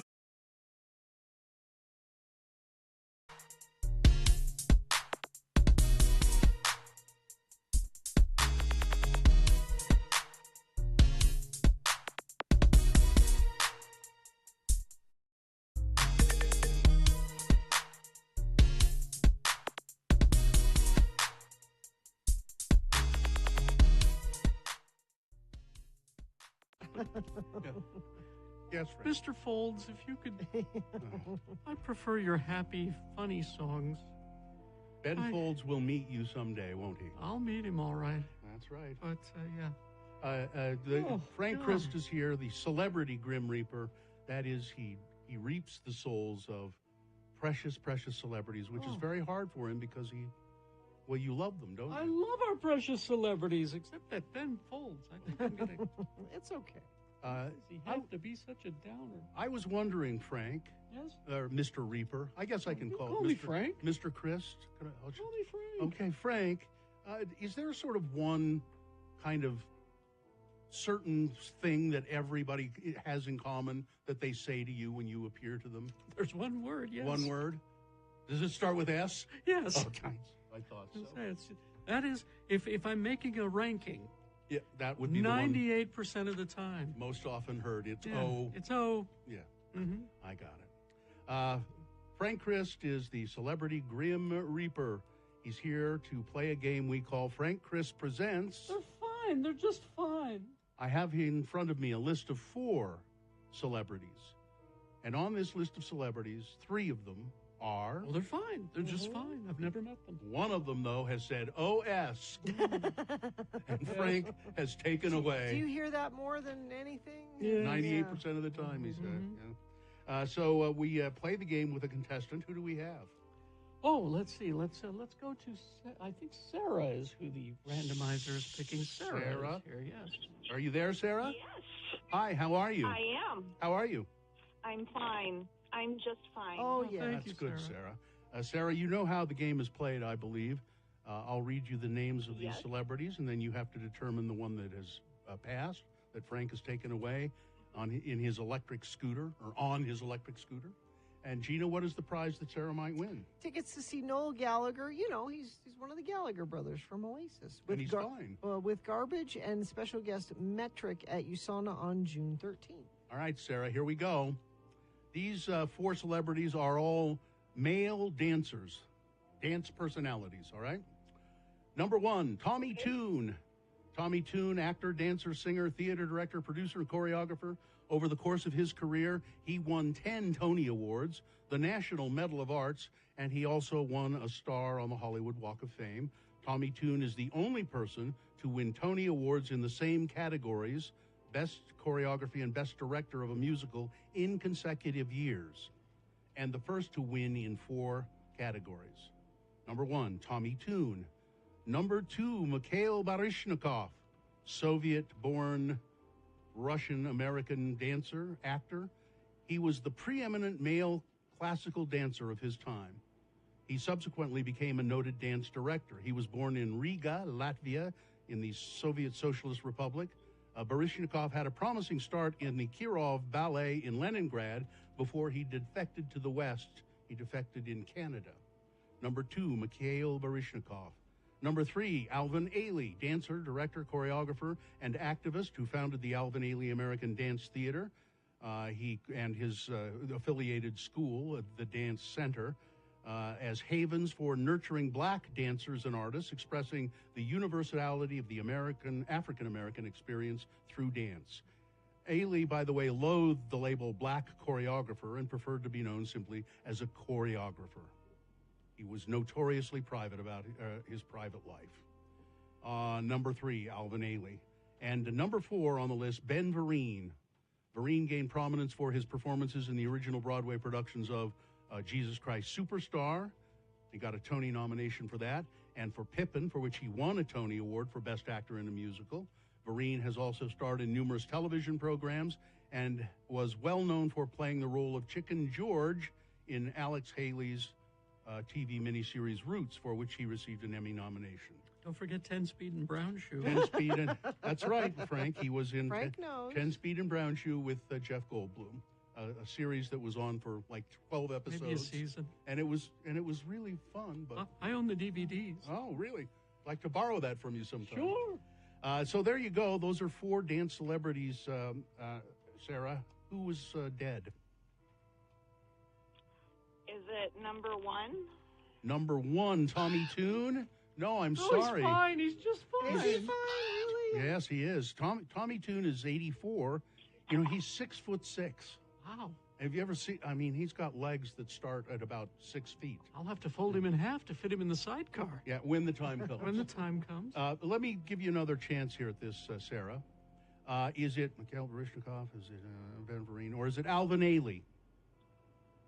Alvin Ailey. It is, in fact, Alvin Ailey who's passed. I knew you were going to get that. He died in 1989 at a pretty young age of 59. He died from AIDS-related illnesses. He asked his doctor to announce that his death was caused by terminal blood disorder rather than AIDS because he wanted to shield his mother from the stigma associated with HIV and AIDS. That's a tragedy. He was a gay man, but he kept his romantic life completely in the closet. Alvin Ailey. There you go. Congratulations, Sarah. You got it on the second chance, so you'll be going to see Gallagher, Noel Gallagher, and Garbage. Hang on, okay? Thank you. Goodbye. No, hold on. No, hold on. Hold on. Don't Don't hang go. up. Don't hang up. Hang on. Hold on. Let's see. Mikhail Baryshnikov is 75. He's fine. And Ben Vereen, 76 years old. Still kicking. In 1 year, I read this in his bio, he was involved in like 4 serious automobile accidents. Oh, he's a bad driver, is he? I didn't read the details of whether it was his fault or not, but I mean, seriously injured 4 different times in automobile accidents. Stay out of cars. Yeah. I think celebrities need to be driven because they are precious. Yeah. Are precious. And he had a child who died in a car accident, Oh. not associated with any of those. Very strange. Yeah. Tragedy. Yeah. Well, Frank, Well, what will you be doing for the weekend? has anyone seen Jennifer Warren's? Love, lift us up where we belong. Oh, Frank will lift her up where she belongs. I'm sure he will. 76. Oh, Oh, well, goodbye, everybody. Goodbye. Goodbye, Frank. We'll see ya. Is that her only claim to fame? Or did she write a lot of other stuff? That's the one that Look it that's up. the only-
Because on this day, Oh, yeah?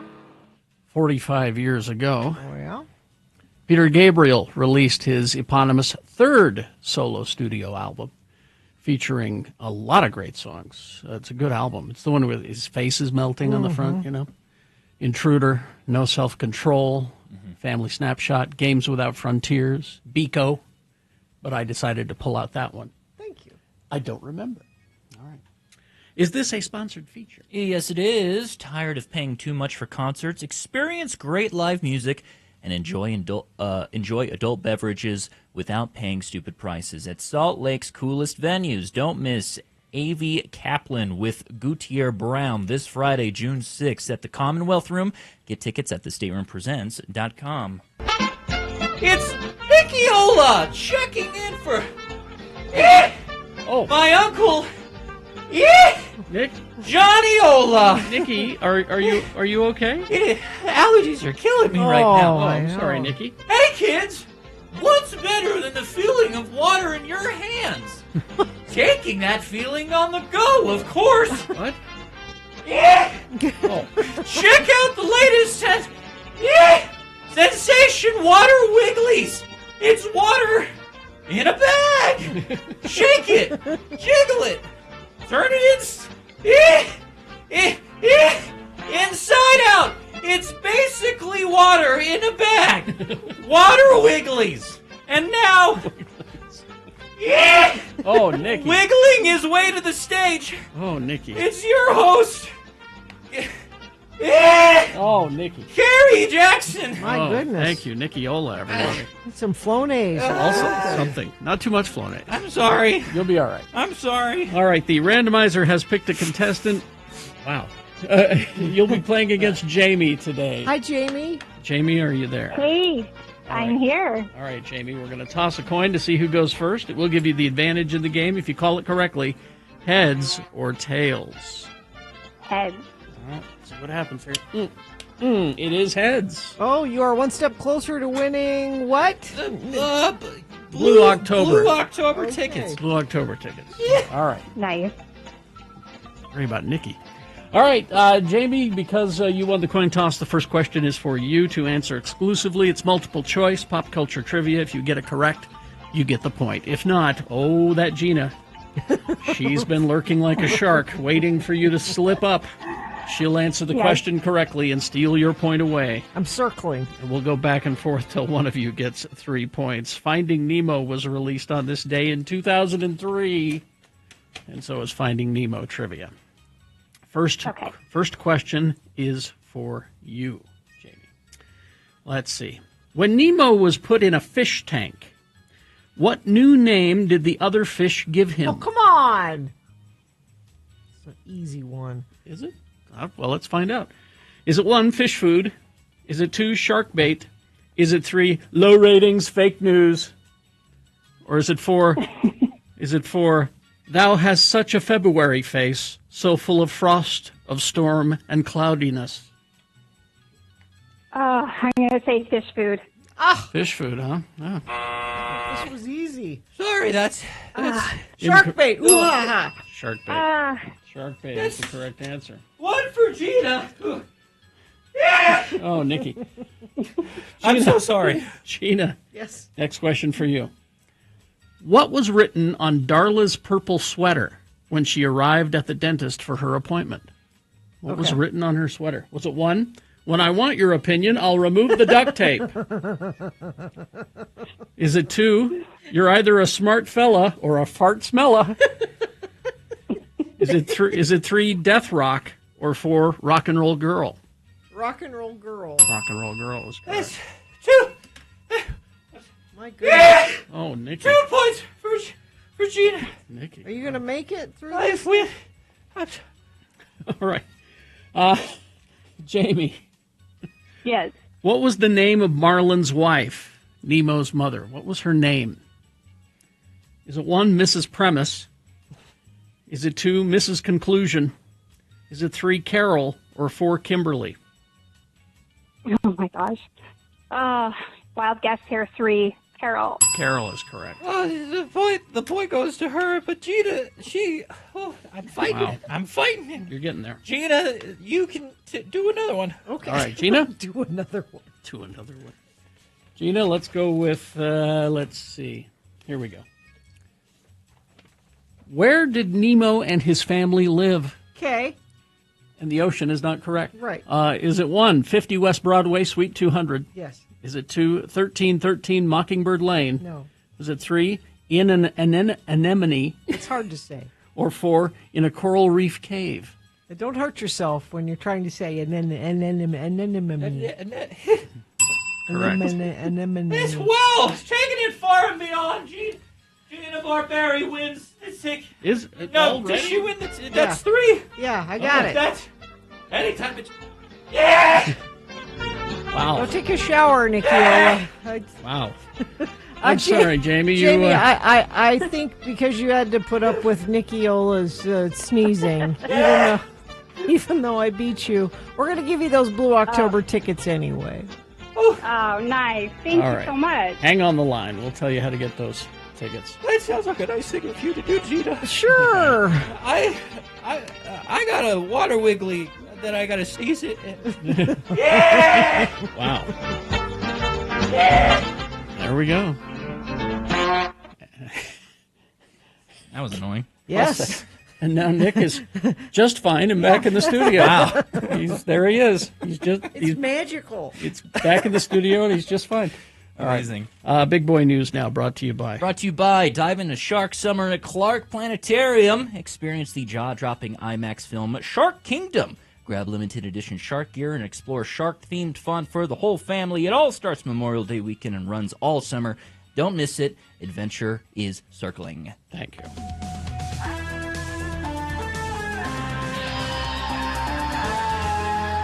Republican lawmakers in Utah say they don't plan to revisit a moratorium on gender-related care for minors, even after a report commissioned by the Utah State Legislature found such care leads to, quote, positive mental health and psychosocial functioning outcomes. Listen, we were wrong about everything, but we're not changing our minds. Yes. Lawmakers enacted the moratorium on gender-related care in 2023, pressing pause on surgeries and hormone treatments that can be used to help bring a person's gender expression in line with their gender identity.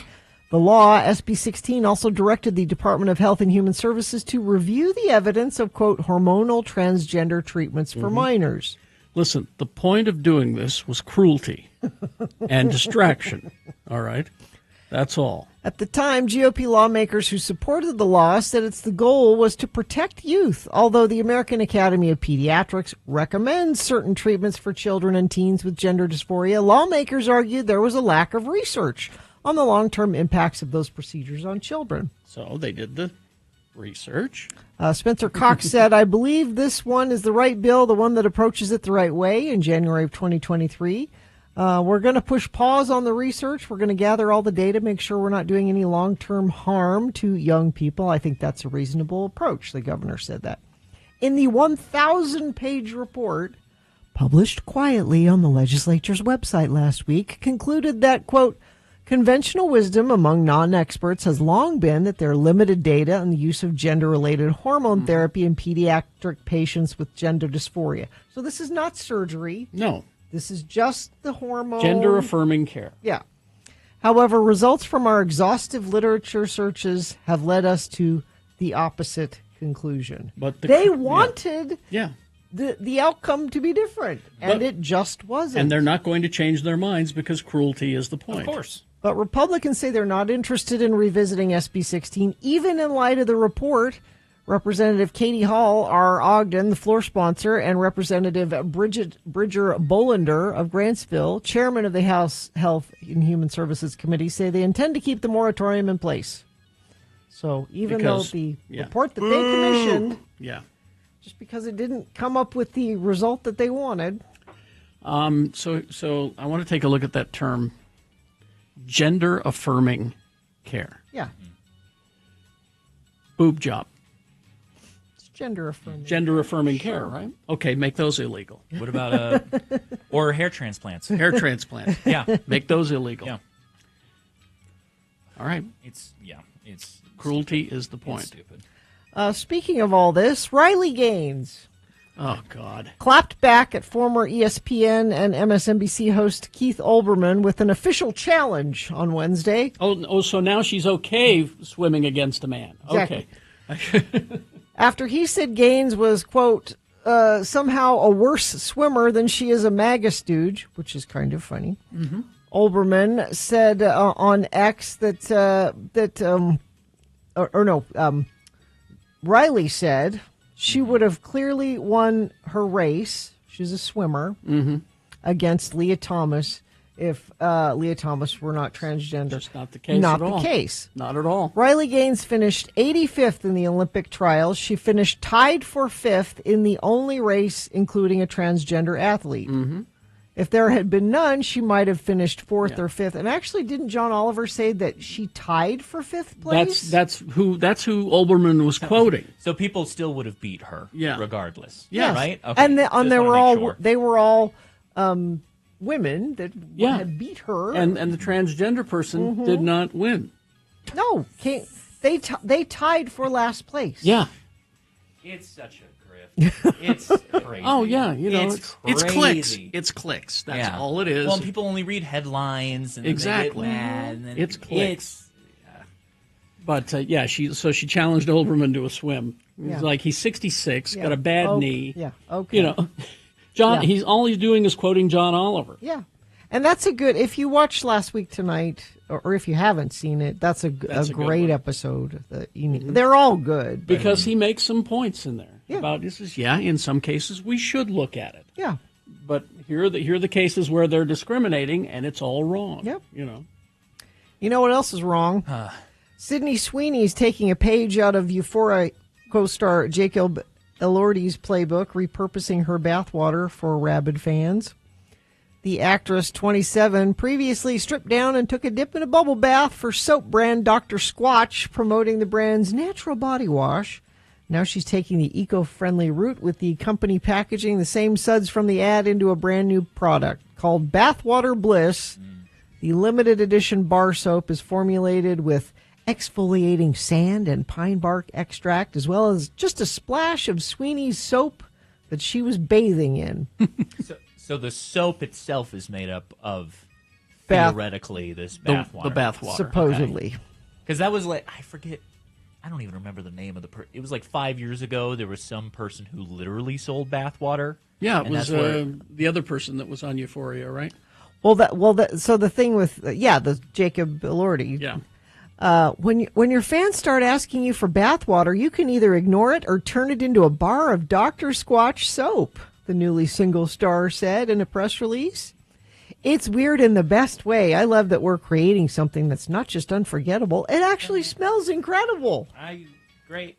Only 5,000 will be made. People will buy these. Oh yeah. Imagine the marketing meeting and all the suits standing around just being like, how do we get her bathwater in this product? Like, man, how did you circumvent all the HR problems that come up with that? And I am suspicious as to whether it is the bathwater at all. You suspect shenanigans, do you? I do. Fight or flight can sometimes kick in dire situations, such as when cops start questioning you. One man from Florida, however, somehow kept his cool and knew exactly what language the cops spoke. The only problem is the Florida man lacked the funds to fluently speak the language. He wanted to bribe them, but he only had $20 in his pocket. The incident happened in Homestead, Florida, at the Next Motel on Chrome Avenue. You know where that is. Oh, of course, yeah. 34-year-old suspect named Aiden Jacindo Domingo was driving a blue GMC SUV in the hotel's parking space when he hit another car in the vicinity. The owner of the struck car quickly called the cops to the scene. Once the cops arrived, they ordered the man to step out of the vehicle, take out his driver's license. The suspect allegedly attempted to bribe them. 2 officers for a $20 bill. That was all he had on him. He had very red, bloodshot, glassy eyes, smelled very strongly of sweat, urine, and alcohol. He had a freshly opened bottle of Corona beer on the dashboard. Cops even asked him to put it in park so they could talk to him. He didn't know how to do that. That's how drunk he was. I don't know how to drive. So he said, the officers, can we make this all go away? I've got $20. That's a dozen donuts on me. He had to say donuts, didn't he? Yeah. You know, they might have taken the 20 if you hadn't have invoked donuts. They get very self-conscious when you bring up donuts to cops. Sports weather traffic? Sports weather traffic, please. Sports. Well, I had to come up with something new. Somebody stole my news earlier. I'm sorry. But Japan has a new sumo grand champion, or yokozuna, as it's called. Yes. And the big news is he's Japanese. Ono Sato, the new grand champion, weighs 421 pounds, and he is the first Japanese competitor to reach the top rank since 2017. By comparison, the average weight of an NFL lineman is about 300 pounds, but the sport recently has been dominated by Mongolians, and prior to Ono Sato, 6 of the previous 7 yokozunas, the grand champions, have all been from Mongolia. This is a big deal in the 5 minutes of research I did during a commercial break. Okay, this is a very big deal. Okay. And, people are happy that there is a new Japanese sumo champion. I'm happy too. There we go. I'm happy for him. Yes. Weather, it is warm. High of 87 today, high of 89 tomorrow, high of 92 by Sunday. Clear skies today and tomorrow, but we're probably going to get a little bit of clouds on Sunday. Maybe that'll break up the heat a little bit. Taking a peek at traffic, or yet again, the lack of it, as I am not seeing any incidents out on the road. But you know how UDOT gets sometimes. Has UDOT been doged? Maybe. Because all this week there's been like nothing. I think people are just on vacation. They're getting out of school. Yeah. I think habits have changed this week. Sure. So. Well, if you're out there and seeing something, why don't you say something? Contribute to the radio station you get for free. 33986 is the text line where you can share that. It's all sponsored by Tracy Aviary. From bird shows and roaming encounters to nature play and keeper talks, there's always more to see with a visit to Tracy Aviary. Learn more at tracyaviary.org.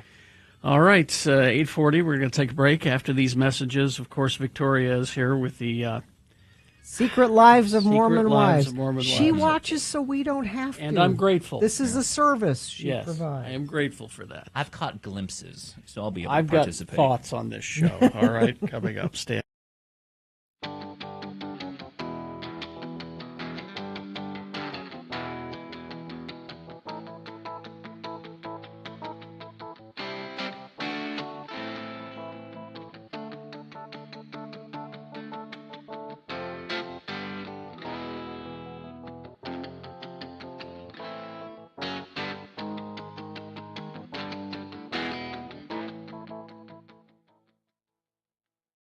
Which I didn't even know was still around. It says, a trusted friend in a complicated world.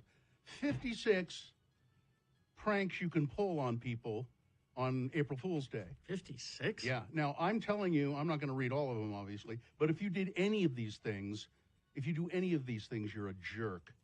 You're a turd. Your friends will not like this. Here's one called Coffee Talk.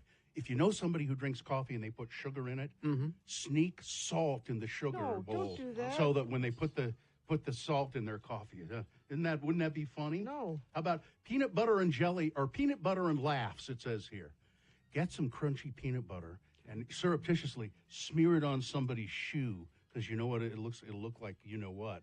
Dog poo. It'll look like dog. Wouldn't that be funny? Bug alert.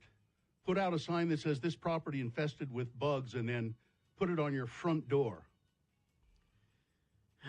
Soapy shower. Unscrew your shower head. Unscrew the shower head and put in a bouillon cube so that your family member takes a shower that smells increasingly like chicken. Why would you do these things?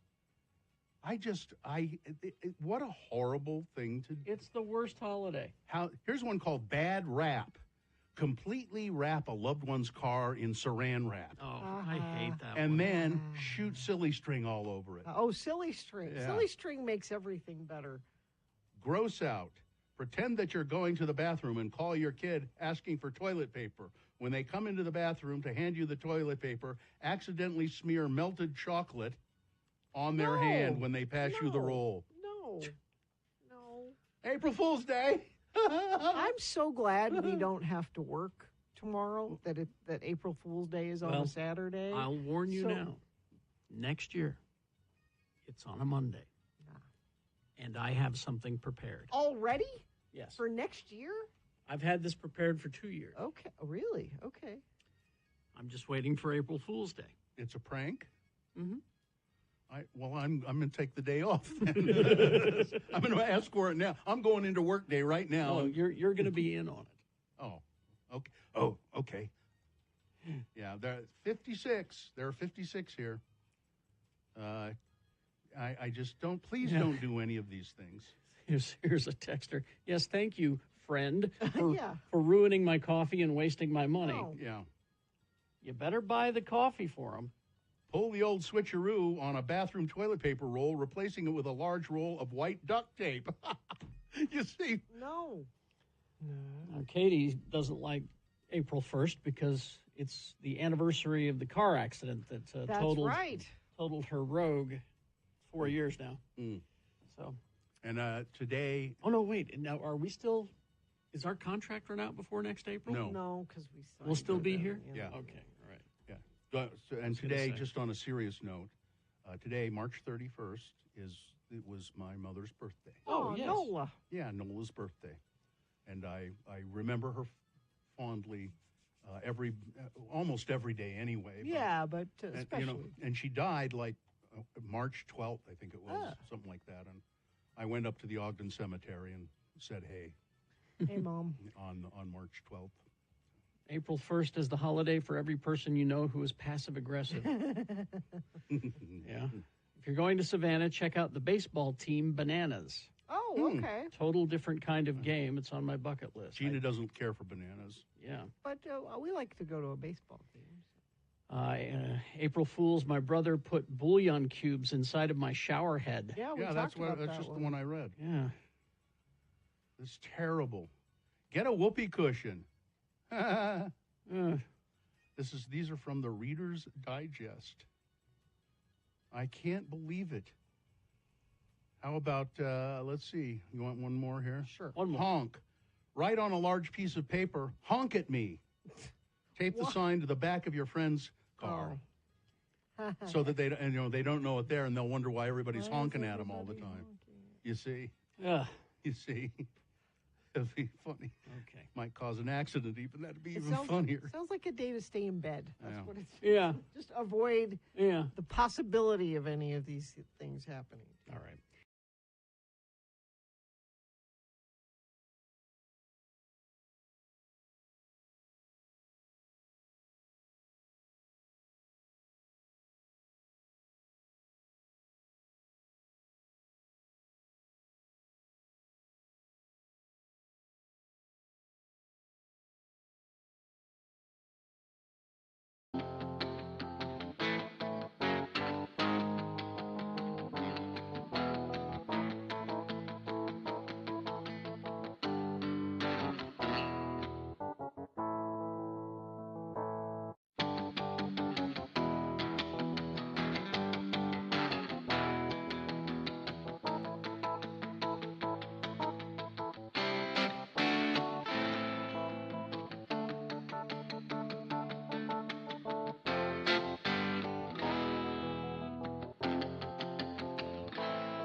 All right, is this a sponsored feature? Yes, it is. Haster Games for board games, Magic the Gathering, Pokemon, miniatures, dice, paint, and so much more. Visit Haster Games at 6831 South State or hastergames.com. Well, here she is, Victoria. She does a service for us. Certainly does. She watches all the shows that we should be watching, but just can't bring ourselves to do. As a proper morning show, and being based in Salt Lake City, we should be watching these shows, but we just can't. So Victoria is here to take that bullet for us. Victoria, are you there? I'm here. You need to stop shooting all over yourselves. Like, Indeed. We're not doing that here. That's why I'm here. Thank you. Let me just say this. My wife has started watching this show without me. Okay. And I hear it in the next room. I'll be in my studio working. I'll hear it in the next room while she's watching it, right? It's dumb people yelling at each other. Yes. Yes. And the music on the show, there's this one drop that they use constantly, which is The drama happens. When the drama happens, you get the sound. The cliffhanger. And it comes right through the wall. Yeah. Well, what drama are we seeing this week, Victoria? Well, I think, Carrie, then that's your drinking game. When she has the show on, have your drink ready, and every time you hear the beat drop, take a shot. I guess so, because, boy, I'll tell you, it's just, I hate dumb people arguing with each other. They're dumb. So let me tell you how dumb it gets. I'm actually, I'm so amused by this. So we're going to jump right into it then. So everybody knows, we're just recapping episodes 3 and 4 from season 2. Because they're all out, right? Yeah. Yes. Yeah. Yep. All of season 2 is available on Hulu.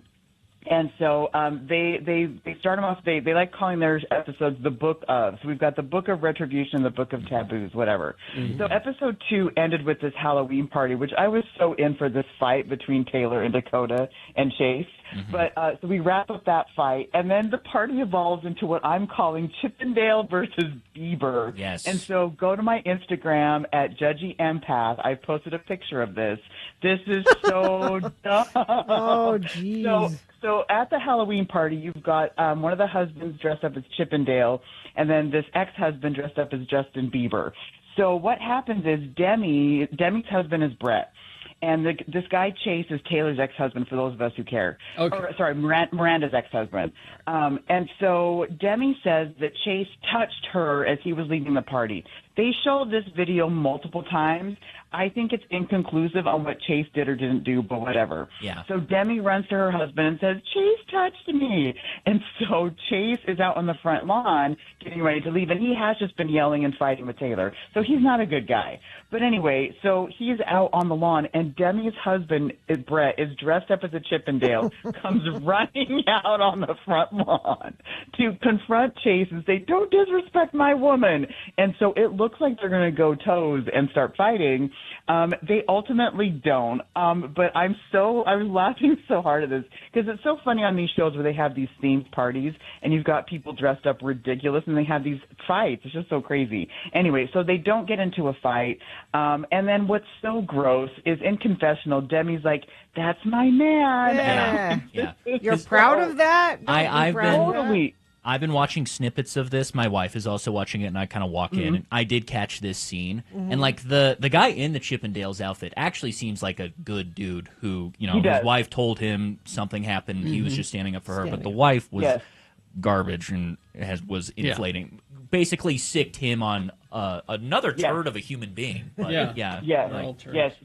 Chase is a load for sure. And then the other thing is too, like what's interesting, and I found myself thinking about this because, when these women are talking about we have mom talk out here to empower women and advance feminism and fight the patriarchy of the Mormon church, I'm like, but then you sick your man on another man and say, "That's my man." I'm like, no.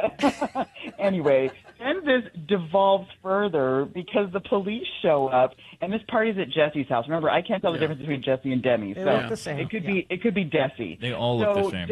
They're so similar. They go to the same plastic surgeon for sure. So, so the police show up, and I posted this pic as well because thank you to production who makes sure to put a caption on what she says to police as she's trying to explain what happened. She says, "Do you watch The Secret Lives of Mormon Wives?" I'm like, oh my God. Don't you know who I am? That's what she was pulling. To the police. Yeah, doll, I check out every episode. So dumb. Anyway, so then we move on to to me, the drama that I was showing up for, especially is the swinging scandal. So, pun intended, we are going to put the swinging scandal to bed. So Taylor and Miranda were part of the swinging scandal, and Miranda has been wants to get back on the show, or wants to get on the show. And as she's been showing up, she's been minimizing her participation in the swinging. And so Taylor, this has been one of the conflicts. So Taylor wants Miranda to come clean on what Miranda really did. So they have a sit down and they sort this all out. We do hear more about, because we know it's been, what's it called, soft swinging is what they call it. Yeah. And so we hear more details. Again, I would recommend if this is what you care about, go watch this episode. And I will describe what they talk about as playing spin the bottle type games. So it's not just spin the bottle, it's that type of game where we're going to do things and you have to, do stuff. Yeah. And then they're all doing things in the bed and shower together. So this is what swinging is and whatever. I don't think we're going to hear any more about this, so this is what you came for. I think we're done with this. The other drama, which is also just so dumb, is the Afflecks. So we've got Jen and Zach Affleck, who are not related to Ben Affleck. There's more Chippendales drama with them as well, because last season the girls went to Vegas and they go to Chippendales, and Zach feels disrespected as a husband because Jen wanted to go to Chippendales. Jen doesn't stay the whole time; she leaves. But this has been an ongoing conflict. So at the Halloween party, the reason these guys are dressed up as Chippendales at the Halloween party is because the girls surprised Jen with a lap dance for Jen, with Zach right there watching. It is not great. Retribution.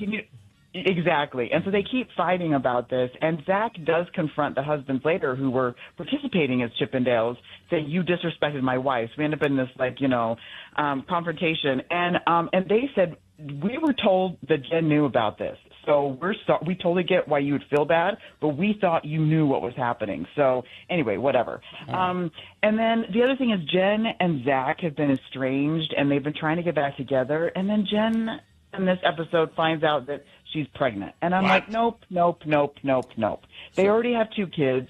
They look like babies themselves. And I'm like, if this is for a storyline, this is so gross. Yeah. And they're actual, the babies are people, Yeah. Don't bring them into this. And Jen was talking about the stress of this baby and how she's upset. I'm thinking, this baby is going to see this someday. Yeah. And you're talking about, anyway, this is so gross to me, but And also, don't get married young. As someone who got married young, like, this is just a lesson to all of us. Don't do this. Yeah. All right. You're not ready. A couple of random things I want to share. I really don't like Whitney. For those of you who are watching, I can't stand Whitney. I don't like her. I really, really like Taylor. I can share more about that another time. Another picture I posted on my Instagram is I'm very distracted by Miranda's eyebrows. They're a lot. We all are. They're a lot. It's a lot going. She's a beautiful woman, but these eyebrows are a lot for me. Yeah. I'm learning about what the kids are talking about. They love labeling each other as clout chasers, and these are the people who are trying to get likes and attention on TikTok. So, for what it's worth, you can make that part of your drinking game. And then I will say, like, I just can't help it. I love the credit sequence for season 2, which is this. And I'll post a picture next week. It's these women like coming out of water in white dresses, like they're being baptized. Yeah, it's horrible. Oh my god. I genuinely love Real Housewives. This one's a hard watch for me. And that's what I was going to ask you about, Nick, because I thought you did watch it. I was so curious. He did. I mean, to compare these snippets. My wife is into it. I know we're wrapping this up. The funniest thing about they have very emotional things that happen in this season that are true to God, really hard things to go through. Yep. And then they're like, we got to get through it so that we can save mom talk. Yeah. Like, not for your own personal self. It's all for mom talk. It's all about the clicks. It's all for mom talk. Well put, Nick. What's your drinking game? Quickly. It's just quickly, that's my man. Take a drink. Each time you hear the word lie or trauma, this is the ongoing drinking game for the season. You will have a steady buzz. Hail Satan. Follow Victoria Judgy Empath on Instagram. Thank you, Victoria. Thanks, friends. All right. All right, traffic, Nikki. There is none of it. I don't know what to tell you. No, it's a good thing. Why do you sound like that's a bad thing? It's a good I thing. just want to do my job good. I just want to do my job good, okay? No, there's absolutely nothing out there. But, hey, UDOT has been, again, wrong in the past. Why don't you tell me what's going on out there? 33986 is the text line where you can do exactly that. All right. Thank you very much. Brett on the show, Secret Lives, is the ex-husband of Angie Harrington from Real Housewives. It's all connected. So not a good guy. Does not surprise me. All right. Well, there you go. Again, stupid people yelling at each other. All right. We're going to take a break, play a song. After that song, it is the Boner Recap game. Easy to play, easy to win the prize. All you have to do is tell us who won the boner this morning. If you were listening, you know. If you weren't listening, I wouldn't guess today. It could be this one, could be that one. So go and cheat. X96.com. Look for the box that says Boners May 30, 2025. Click on there. It'll say winner next to the correct answer. What is the prize? Last minute entry tickets to see Ministry playing at the Union June 1st this Sunday. Ministry tickets, along with My Life with the Thrill Kill Cult. Ministry will be doing the Every Day is Halloween song. Yeah, it's their less industrial, more new wavy stuff, I guess. Techno-y kind of stuff. So 877-602-9696 to get those Ministry tickets. All you got to do is play the Boner Recap game. Easy. KXRK Provo. We'll get to it after these.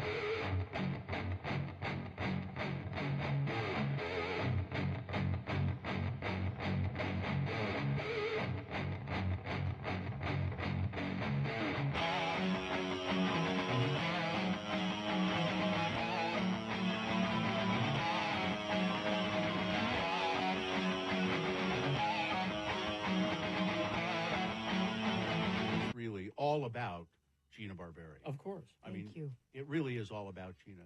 I have two files here, actually, in my news gathering file system. One of them is labeled specifically Gina. And I put stories in there that I think Gina will be interested in or will be helpful to her development as a human being. Oh, okay. So I have the three. other one? I have three stories in that file right now. The other one is murder and mayhem, which is a different kind of.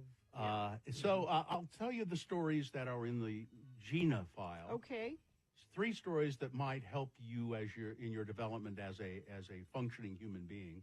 And if none of those appeal, then we'll move to murder and mayhem. You know what's nice about this? That means that you're thinking about me throughout the day. That's what I'm saying. This show is all about you. I think about you almost constantly. Wow. All right. Okay. Here we go. So here are the three stories I have right now in the Gina file. All right. I had 6 or 7, but I've used them over the last few days. So this one's first one is from restaurants to retail. The best ways to maximize your stash of gift cards. Oh. Maximize. So because you tell them why that story's well, for you. Well, it's interesting you bring that up. I walk into my daughter's room a day or two ago. Mm-hmm. She's sitting on the floor with a piece of paper and a pen and a bunch of gift cards. And she's making a chart of the cards she has and how much money is left on the cards. And she told me, she said she saw a story about how so many gift cards go unused or partially used. We went through your wallet one day, several years ago, and Gina had 15 gift cards that she didn't even know what they were. I still do. I have, but I still got a couple. But she's like going through methodically and using them because that's what you should do. That's a good money. idea. That's money. So maybe I'll there. pass this article along to her, and she can help you with your gift card problem. Okay, what else you got? I have one gift card, only one, all right, and I'll use it. Here's another story in the Gina file. Is it okay for parents to lie to their children? Ooh, that's... Now, I made good on my Samuel Jackson lie to Festus many years ago. And thankfully, that was the only lie. It's the only one ever, Only lie I've ever told. Or here's another one. This is the third one. That's all I have in the Gina file. Moderate to vigorous exercise can boost memory. Memory, huh? Moderate to vigorous. Moderate to vigorous. But, I mean, that's kind of the headline says it all there. No, wait. Do you remember the headline? Do you even remember? I don't know, something I about... didn't think so, yeah. So those are the three stories. You want to hear the murder mayhem one? And then you can decide if we have time to do any of them. I don't know. Or this was just a list of stories. Or this, Okay, here in the murder mayhem file, which generally is for you. In a remote corner of California, roaming dog packs leave a trail of blood and terror. Wow. Yeah, let's hear that. That's a good one, right? Here's this one. Megachurch leader raped and tortured worshipers, BBC says. How about 6 members of Rashad Jamal's cult missing in Missouri? Murder? Third arrest made in Texas murder case of Savannah Soto and Matthew Guerrera. Or finally, suspect arrested after deadly Florida mall shooting. I like the pack of dogs one. You want that? Do we have time for it? Yeah. Okay, pack of dogs. Yeah, we have time for one of them. All right, here we go. Drive down any of the long, rutted back roads of a dusty Riverside County community, and it won't take long before you feel like you've fallen off the grid. Telephone poles disappear, street signs and lights are nowhere to be seen, and ramshackle houses and fences hide behind thickets of weather-beaten manzanita and chaparral. If you're quiet, you'll hear the wind roll across the valley, or maybe the bell-like clink of a sage sparrow. All right, let's just Where's get the to it. story? Get to the dogs killing people. This is Riverside County, California. Early this spring, a pack of free roaming hounds, identified as 3 Labrador mixes, 2 Queensland Blue Heelers, and a Husky, slaughtered a herd of goats and 2 sheep. The bloodbath was documented on Facebook with gut-churning photographs and descriptions. In 2018, a woman was killed by a pack of dogs in broad daylight. The same pack of dogs? Don't know. But it's not the dirty-looking curs that run, snarl, and bark and gnash their teeth behind fences when a visitor approaches that one needs to fear. Instead, it's the ones with unfettered access to the outside world that cause concern.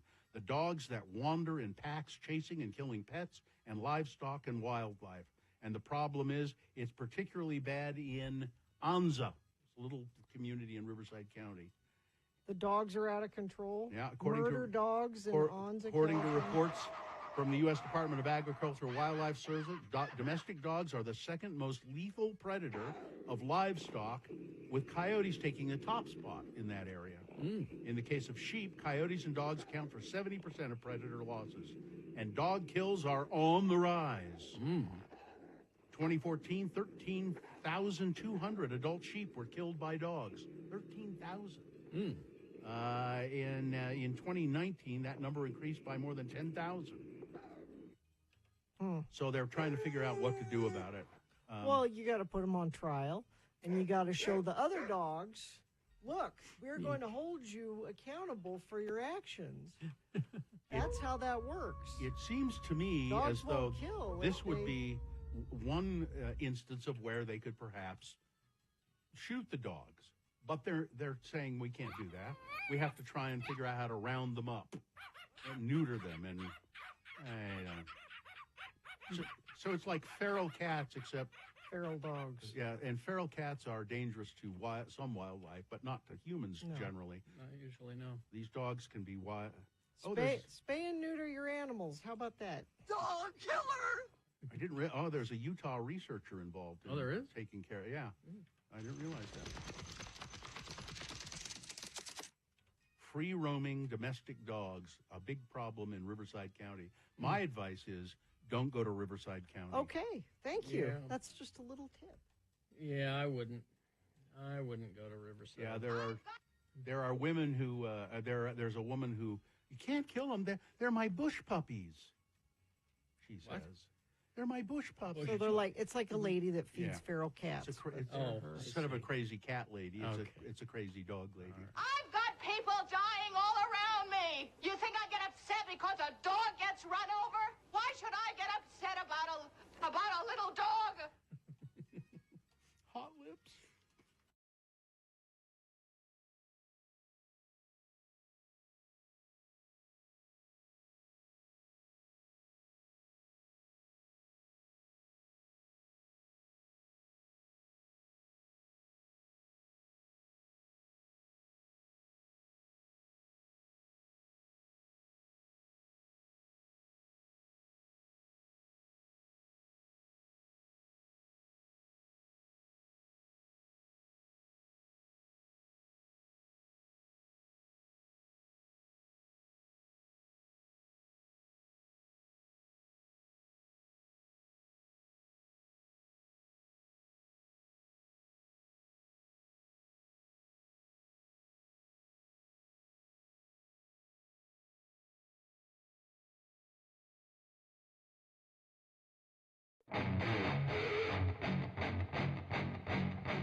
Bass has some stank on it. Riverdale. Because on this day, the drummer for The Clash, Topper, was born. Yeah, I picked that one because it's got a lot of drum in it as well as bass. I was listening to a song that sampled that bass line recently. I'm trying to remember. It doesn't matter. Wouldn't be surprised. Would not be surprised. All right. Let's see. Boner recap time? Boner recap time, sure. Why not? What's our prize for Boner recap? Our prize is, again, tickets to see Ministry, who is going to be playing this Sunday, June 1st, at the Union with My Life with the Thrill Kill Cult. All right. Tim is here. Tim, are you there? Good morning. Good morning. Yes, I am. Tim, let's play the Boner recap game. I'm going to recap these boners, and hopefully you were either paying attention or cheated and went to the website to find out who won. Boner candidate number 1 was lazy lawyering. This is a Utah lawyer who was punished for filing a brief with a fake precedent created by AI. Boner candidate number 2 was next time take more water, less mushrooms, kind of a combination boner candidate. There were 10 different instances just in the last week of people in Utah going on hikes and not taking enough water and having to be rescued. Seems easy. Take more than you think you need. But this lost hiker call was in New York, and 3 guys are out hiking, taking mushrooms. 2 of them don't realize that the third one has fallen behind, and they think he's dead and call 911. He was fine. He just wasn't with them. And boner candidate number 3, Nancy is so beautiful and smart. That's right, says totally real person. This is Nancy Mace, a congresswoman, who instructed her official staff to create fake social media accounts to comment on her and post positive content about her, and basically taking them away from their real jobs. Those were the 3 candidates. Do you know who won? Well, thank goodness for cheating, because I would have guessed number 1, but it's actually number 3. That's why we tell you to cheat. That's correct. You're going to ministry and My Life with the Thrill Kill Cult. Congratulations. Enjoy the show. Hang on the line. Katie's going to get some information from you. All right. Thank you. So we were chatting off air just a little bit about the secret lives of Mormon wives, and I was talking with my daughter about it because she watched a little bit of it, and I agree with her. And maybe this goes to what you were saying, Nick, about you prefer the Real Housewives of Salt Lake if you're going to pick one. Well, what did she say? Well, those are all adult women doing things. On Secret Lives of Mormon Wives, they have babies and are making new ones with different people. These babies are going to grow up and see what their parents were up to. Like, it is all this really hard, emotional, difficult stuff all just laid out there, which for the people public to see. show on reality television all the time. But again, the conception of this show was the swinging allegations for what was a very surface level mom talk content creation group, right? It was very stupid. And I'm going to have a hard opinion about a show I've barely watched, so bear with me. But I genuinely think that show is like way more evil than Real Housewives. For sure. Because in Real Housewives, when real stuff happens to them, there is like verbal abuse that happens in that show that is confronted. Like, they band together as women and they confront that thing together, or they call it out. Like in Secret Lives of Mormon Wives, they conflate this thing of like superficial drama that's very stupid. Yeah. And then again, they have incredibly heavy emotional moments for stuff that shakes people's lives to their entire core. And it kind of like normalizes both, and they don't support each other at all. Another thing that really pisses me off is the gal that Victoria was talking about, who is having troubles with her husband and is pregnant. She has a full, totally legit breakdown on camera in her couch in her living room, and the cameraman has it stuck in her face, like getting as close to her as possible without violating her personal, space. And then once the drama is completely over and the story is basically cinched, they pull up this title card, not title card, just like a visual that says, Taylor is actually taking a break and we're giving her some respect for her mental health. It's like, you just used her like a rat and threw her to the side. Like, and they're not children, they're people my age, so I don't want to give them, but children are involved. Like, they are real men and women. Yeah. But yeah, it's messed up. It's really messed up. They signed up for this. They did. They know what they're doing. The children did not. No, that's my point. Yes. Yeah, it's the kids that so many things I want to say again about a show that I've never seen. If I were the cameraman zooming in on this person having the mental breakdown on the couch, this is true, I would say this. You wanted to be famous. Yeah. I would say that out loud. I would say, you wanted to be famous. Don't look away from the camera. You cry into it. I've told you both off air, I love my slop. I love garbage television. It's why I like Real Housewives. Yeah. But this feels less like slop in a fun-consuming way, and more like the Twitter equivalent of rage bait.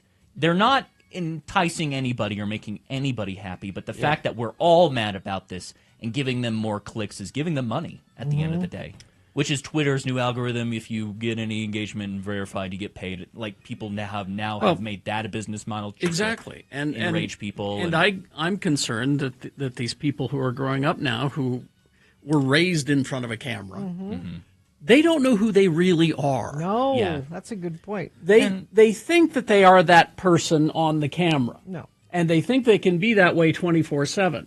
No. you need to know when to turn it on and turn it off and be a person as opposed to the, in quotes, celebrity. And these people are fake even off camera, not to be That's a my dick, point. but They don't know who they are. They don't know who they are. They're playing so many sides of both religion and trying to be cool and cultured, and that's again without the camera being in front. And I worry about the kids.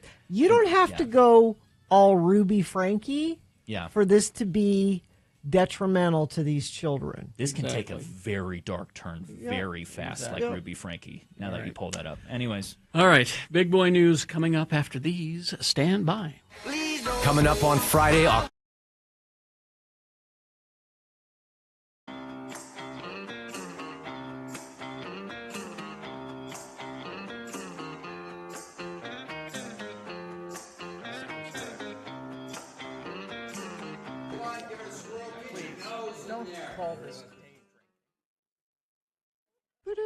Jonathan has sent us this is a news alert from the Otter desk. Aggressive otters have returned to the Santa Cruz coast after months of being away. The Santa Cruz otter, known for causing trouble with surfers. They're back. Otter 841 was spotted over the weekend by photographer Mark Woodward. Woodward has been a close watcher of Otter 841, who usually roams the Santa Cruz area. This is a rogue otter. He gained national notoriety last summer for being aggressive to local surfers and evaded capture by wildlife teams. Stay away from Otter 841. He jumps on people's surfboards. He bites at them. He's a rogue otter.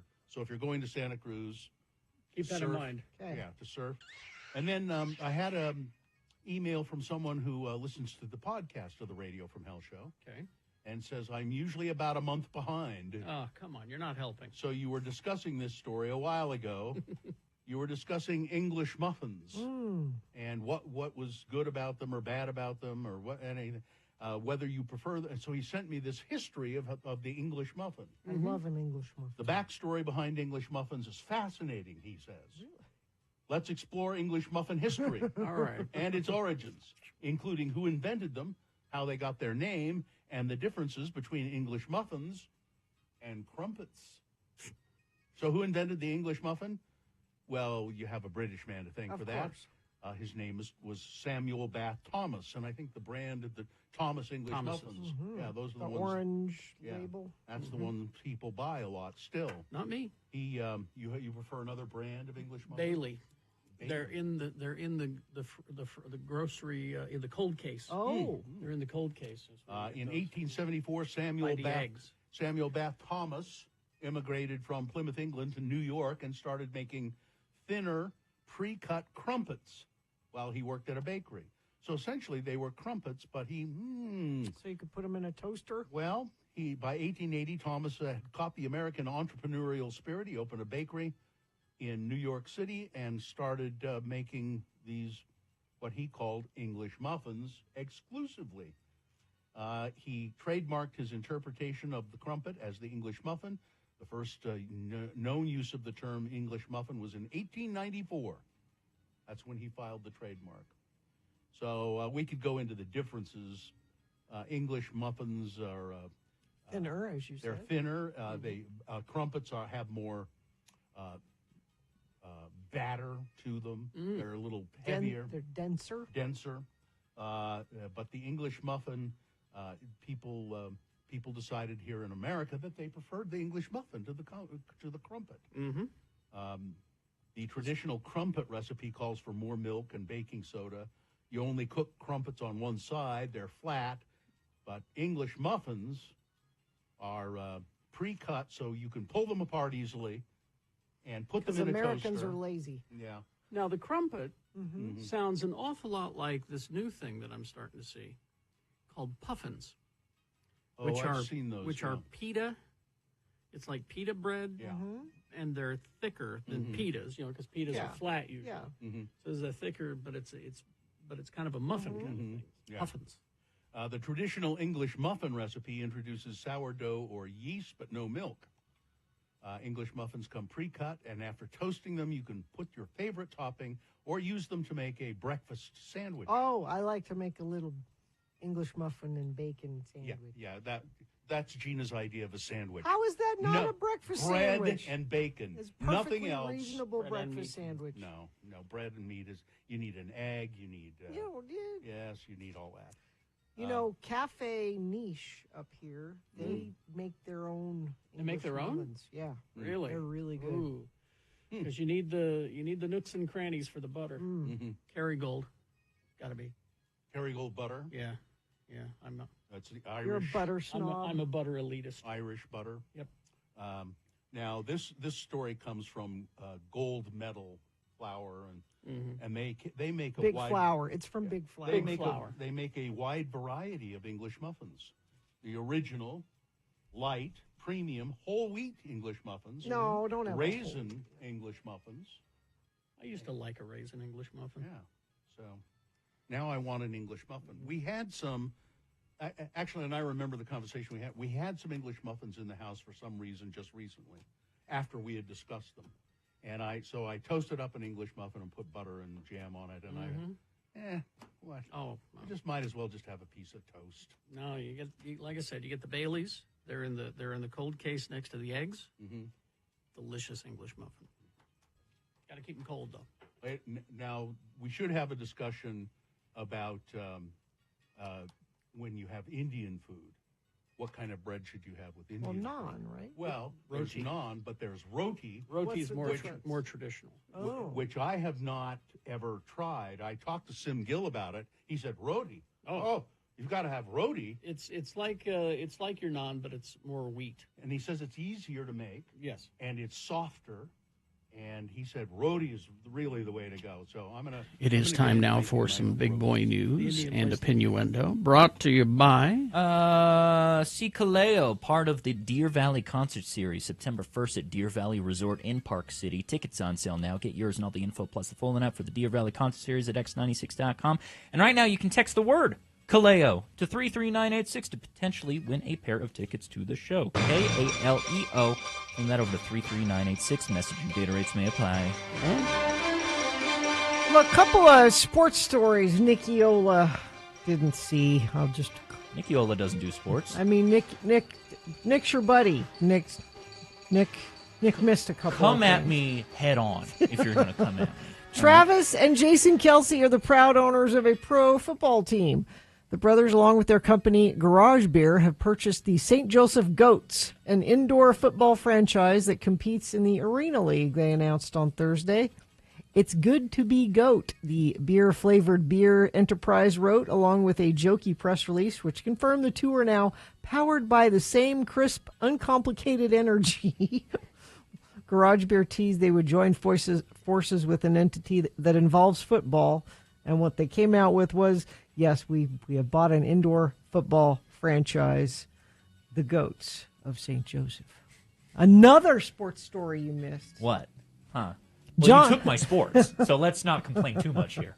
John Mellencamp is not happy with his home state after some Hoosiers booed a few famous New York Knicks fans, Timothy Chalamet and Ben Stiller, who were sitting courtside Game 4 of the NBA Eastern Conference Finals.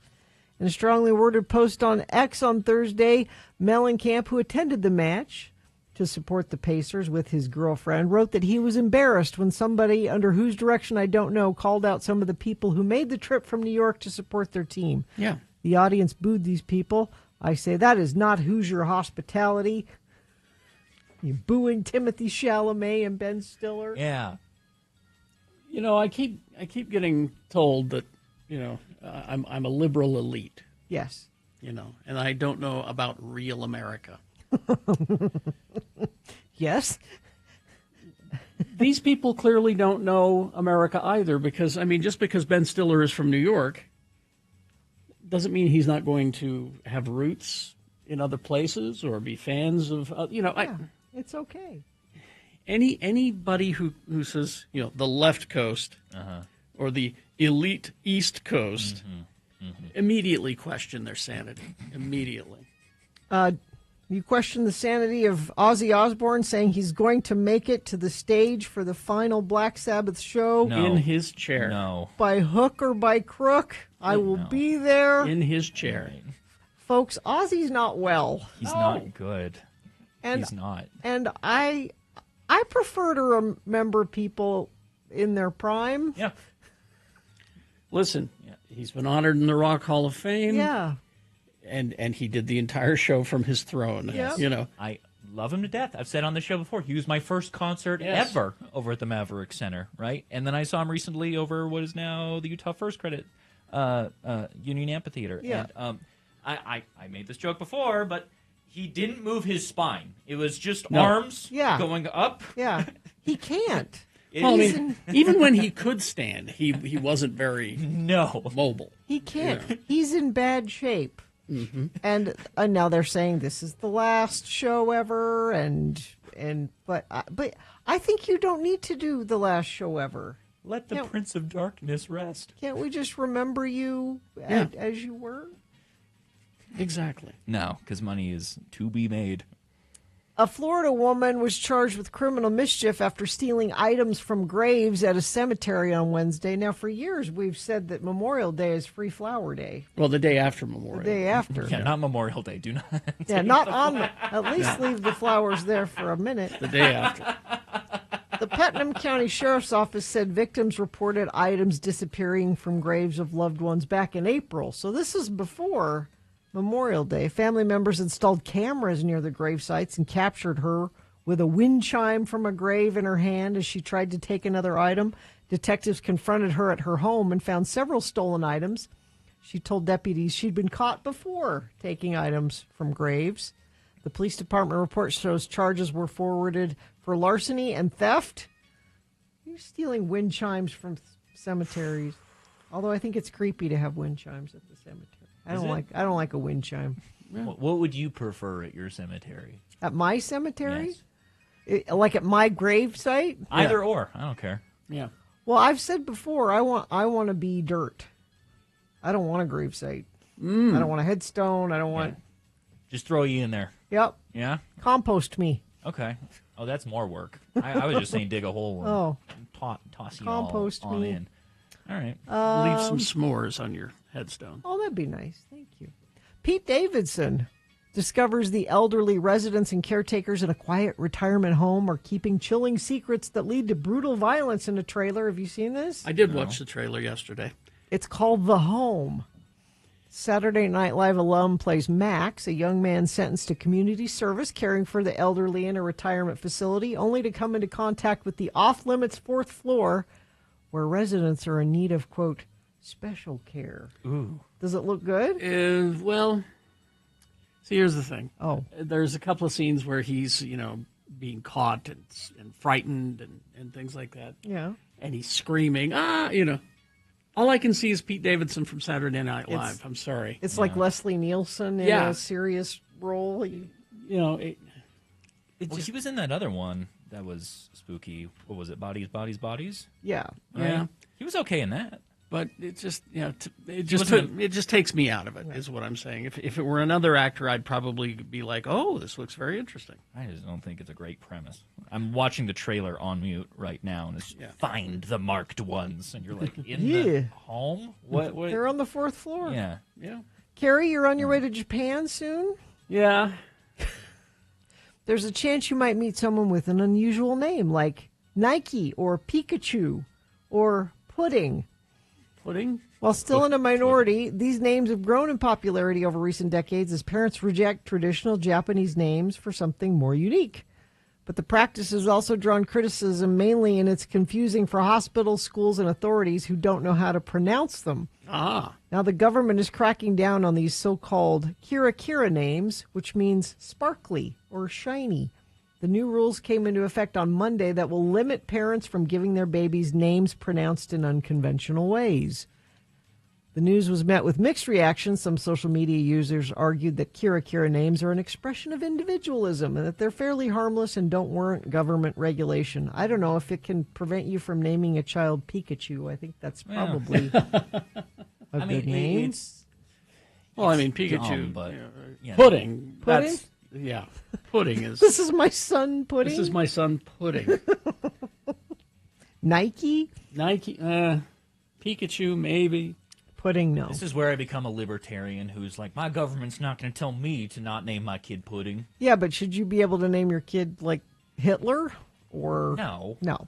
That's a completely different I don't know. It's awful close I to don't Pudding. know. It's I don't know. Pudding killed my grandfather. You get in here, Pudding Hitler. Pudding Hitler. Jackson was his name. That's my sign off today. That's your- Pudding Hitler Jackson. Yeah. Frosted Flakes launched its new cookies and cream milkshake cereal. That sounds good, doesn't it? Cookies and cream milkshake. Yeah. Because I did the strawberry Frosted Flakes, and those were good. Yeah. These are cookies and cream milkshake. This is it's I'm looking at the picture of it. Looks good, doesn't Looks good, yeah. You'd have that. I'd have that. I'd eat that. I'm already experiencing IBS just at the thought of all that dairy going through me. Sucks to be you. Yeah. All right, weather? Weather, it is hot, hot, hot. High of 87 today, high of 89 tomorrow, high of 92. It is going to be very, very warm this weekend. High of 92 on Sunday, I should emphasize. Cooling off starting Monday, high of 78, but it's, clear skies today, tomorrow, and a little cloudy on Sunday. That is your weather. True. Thank you very much. Yeah, you listen to Radio from Hell in your car, but...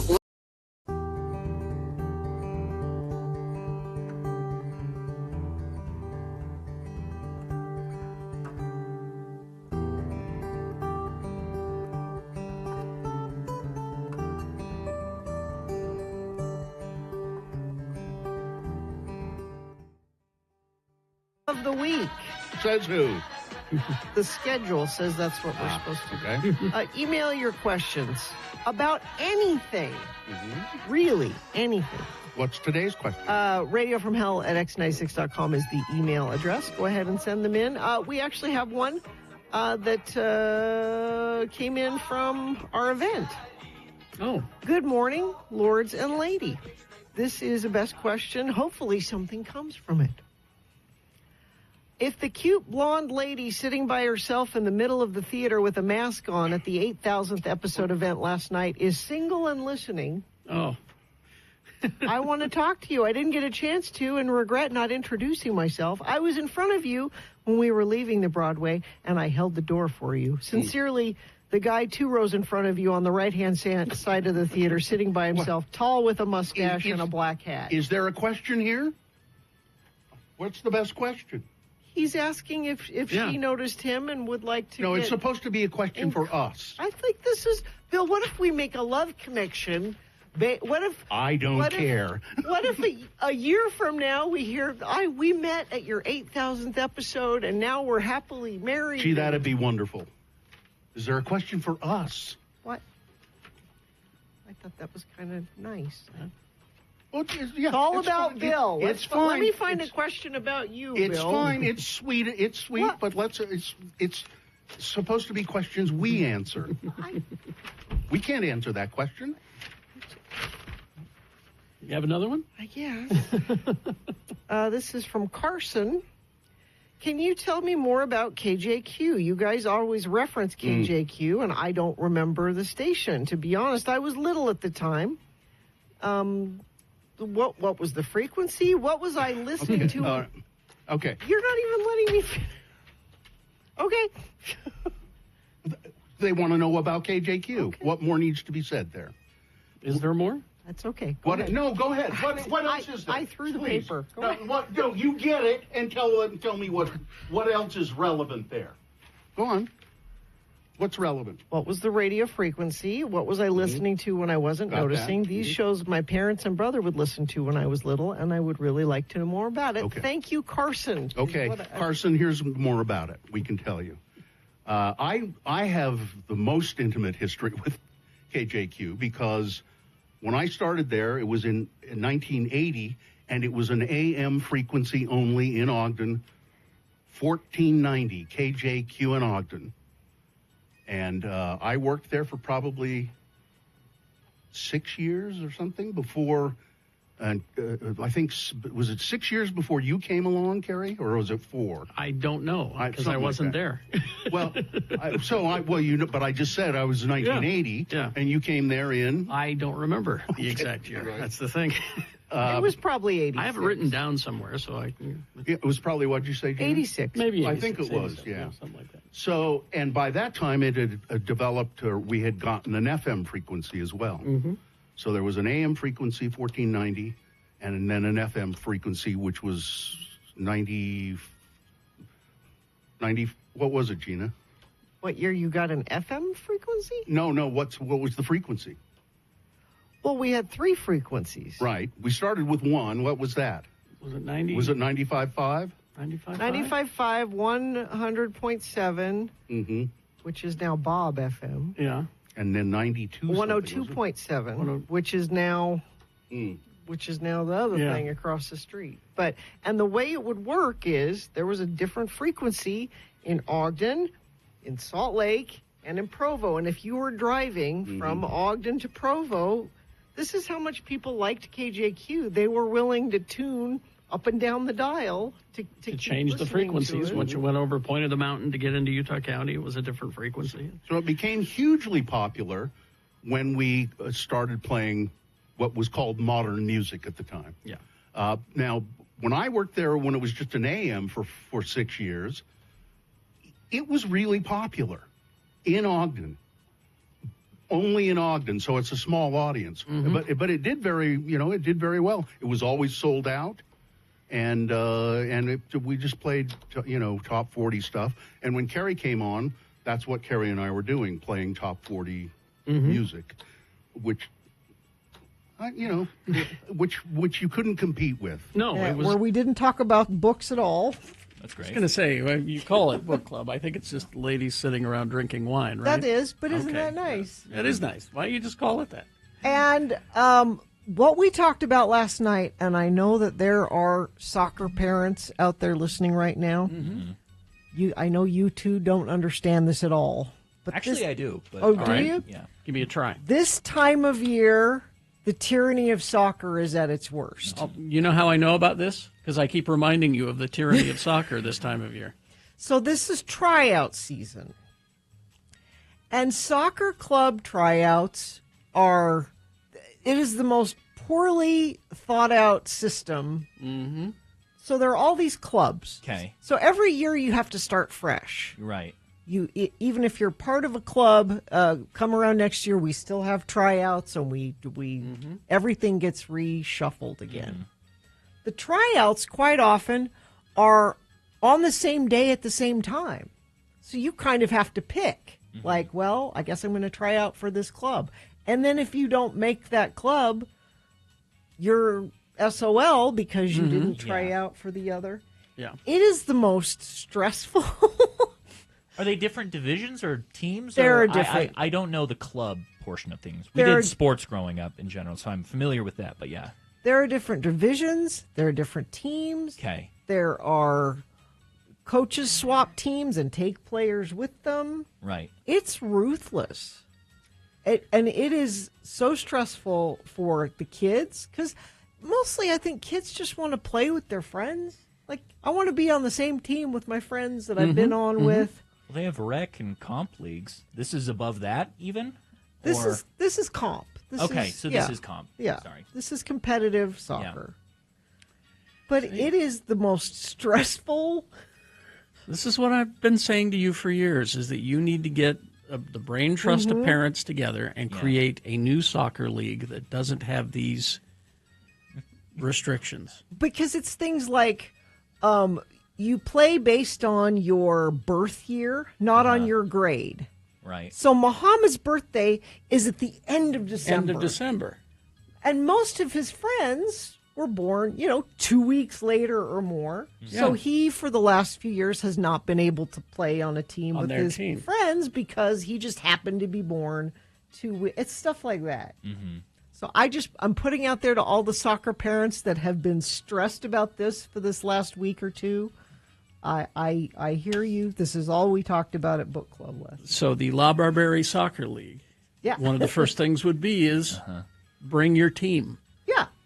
play with you've got your friends you want to play with. Bring your team. Yeah, I like that. And parents, bring a book. And wine. Make it a book in soccer club. Okay, there you go. We read our book at soccer practice. Why not? Everybody wins. I feel you. It's horrible time. Well, all growing up, me and my siblings did somewhat sports. We weren't super sports heavy, but it was my job towards the latter half of my high school days to drive my siblings around, game to game to game. Mm-hmm. And I got 3 of them underneath me, and I spent damn near my entire time after high school picking up and dropping them off. And that's not saying my parents, like, whatever. Like, they were busy starting a business hard. and doing things, and and it's a big trying to supply. supply Though. It's lots of practices. It was it's a lots pain of in the games. ass. And I was 17 sitting on the sidelines like a parent just being like, come on, Tucker! Come on! Get in there! Hustle. You hustle. I want to see some hustle.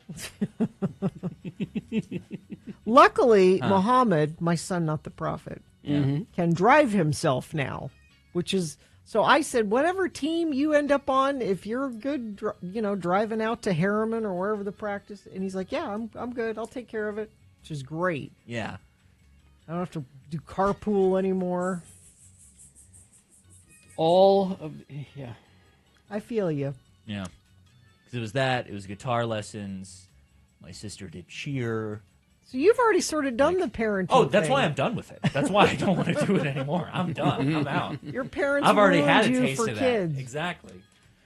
I hope they're not listening. You know what ruined me for sports? What? Being forced to be in sports. Oh yeah, no, that Yeah. you shouldn't do. Don't make your kids do it. Well, that's what drove me out of sports. Thanks, Dad. I think you should make your kids do something. Yeah. Doesn't I have to actually be agree with that. sports. Yeah. Can be Music. Mine was music, guitar, can and... be drama, can be art classes, can be. You have to have something outside of. I would say for the social element. Than Art anything else. classes. That's just going to make him gay. Yeah. Something. That's what Dad thought. Yeah. I You and your theater. I did get conversations from extended family about the same thing for me. Yeah. Yeah. You like theater? And I liked it because I like comedy, and that was the only way to do it. Exactly. And they're like, well, we got to come out to your show? Huh? I'm like, I actually would prefer if you didn't show up at all. Yeah. I don't know, Elma. I'm worried about him watching Mr. Rogers. It's going to make him gay. Direct quote. But you're not gay, so it didn't I'm work. anything but. You did theater, and you're not gay. What? Exactly. It didn't work. Yeah. It didn't take. I have a rainbow flag. Yeah. I've read books. Yeah, and listen to music. And yes, David Bowie. Gay friends. Yeah. A family member that will remain unnamed came up to me one day and was clearly coming down from a lot of inner conflict and was like, Nick, if you're gay, that's okay with me. And I was like, I'm know not. what? That's it that's was very. nice. This is again. We have changed a lot in 20 years. This is early 2000s. I would give them so much credit. 100%. And I was like, that's very Yeah. sweet of you. I'm not, but thank. Yeah, strange. Brought home a Catholic girl. Yeah. Dad's response was, "I'm just glad he's dating a girl." Oh, jeez. But the fact she was Catholic had That was Mom. a problem. Mom in some very concerned.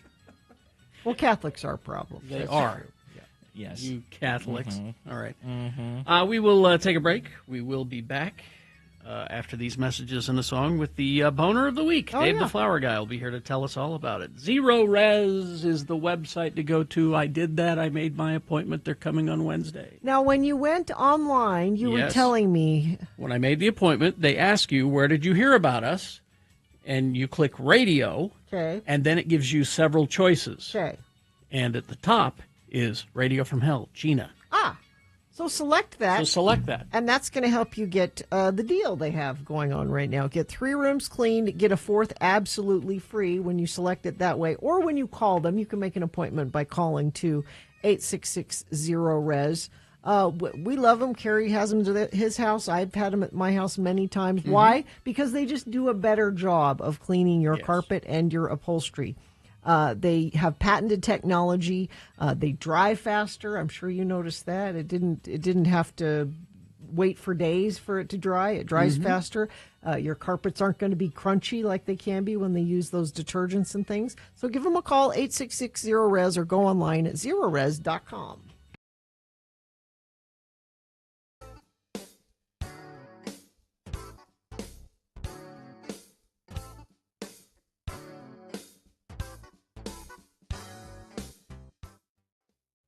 From the Otter desk, Jonathan has sent us this is a news alert from the Otter desk.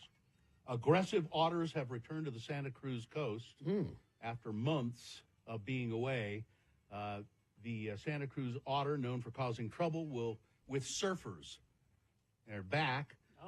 Otter 841 was spotted over the weekend by photographer Mark Woodward. Woodward has been a close watcher of Otter 841, who usually roams the Santa Cruz area. This is a rogue otter. He gained national notoriety last summer for being aggressive to local surfers and evaded capture by wildlife teams. Stay away from Otter 841. He jumps on people's surfboards. He bites at them. He's a rogue otter. So if you're going to Santa Cruz, keep that in mind. Okay. Yeah, to surf. And then I had a email from someone who listens to the podcast of the Radio from Hell show. Okay. And says, I'm usually about a month behind. Oh, come on. You're not helping. So you were discussing this story a while ago. You were discussing English muffins and what was good about them or bad about them or what anything, whether you prefer them. So he sent me this history of the English muffin. I love an English muffin. The backstory behind English muffins is fascinating, he says. Really?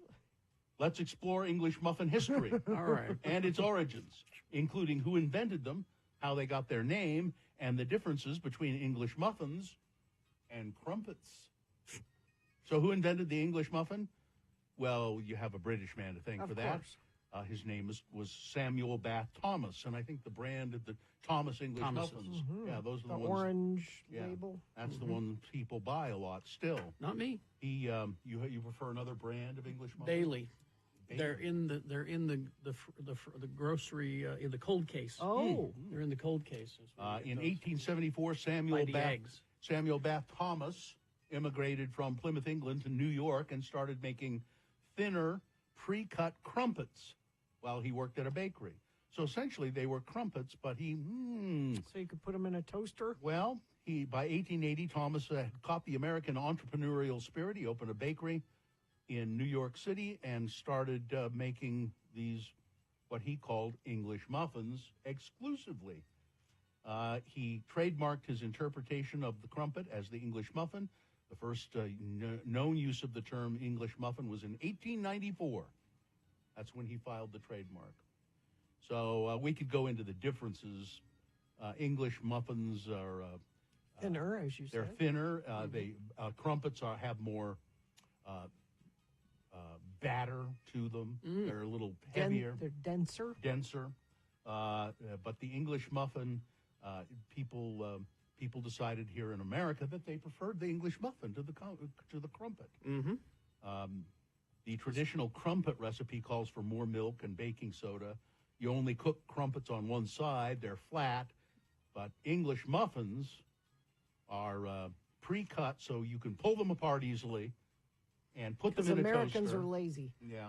Now, the crumpet sounds an awful lot like this new thing that I'm starting to see called puffins. Oh, I've seen those. Which are pita. It's like pita bread. Yeah. And they're thicker than pitas, because pitas are flat usually. Yeah. So they're thicker, but it's kind of a muffin kind of thing. Yeah. Puffins. The traditional English muffin recipe introduces sourdough or yeast, but no milk. English muffins come pre-cut, and after toasting them, you can put your favorite topping or use them to make a breakfast sandwich. Oh, I like to make a little English muffin and bacon sandwich. Yeah, that's Gina's idea of a sandwich. How is that not a breakfast sandwich? Bread and bacon. It's nothing else. Reasonable breakfast sandwich. No, bread and meat you need an egg, you need... Yes, you need all that. Cafe Niche up here, they make their own. They make their own? Muffins. Yeah. Really? They're really good. Because you need the nooks and crannies for the butter. Kerrygold. Got to be. Kerrygold butter? Yeah. That's the Irish. You're a butter snob. I'm a butter elitist. Irish butter. Yep. Now, this story comes from Gold Medal Flour, and they make a Big wide Flour. It's from Big Flour. They make a wide variety of English muffins. The original, light, premium, whole wheat English muffins. No, don't have raisin English muffins.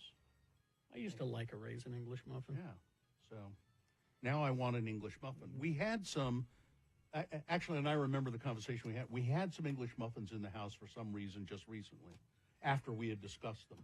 And I toasted up an English muffin and put butter and jam on it, and what? Oh, I just might as well just have a piece of toast. No, like I said, you get the Baileys. They're in the cold case next to the eggs. Mm-hmm.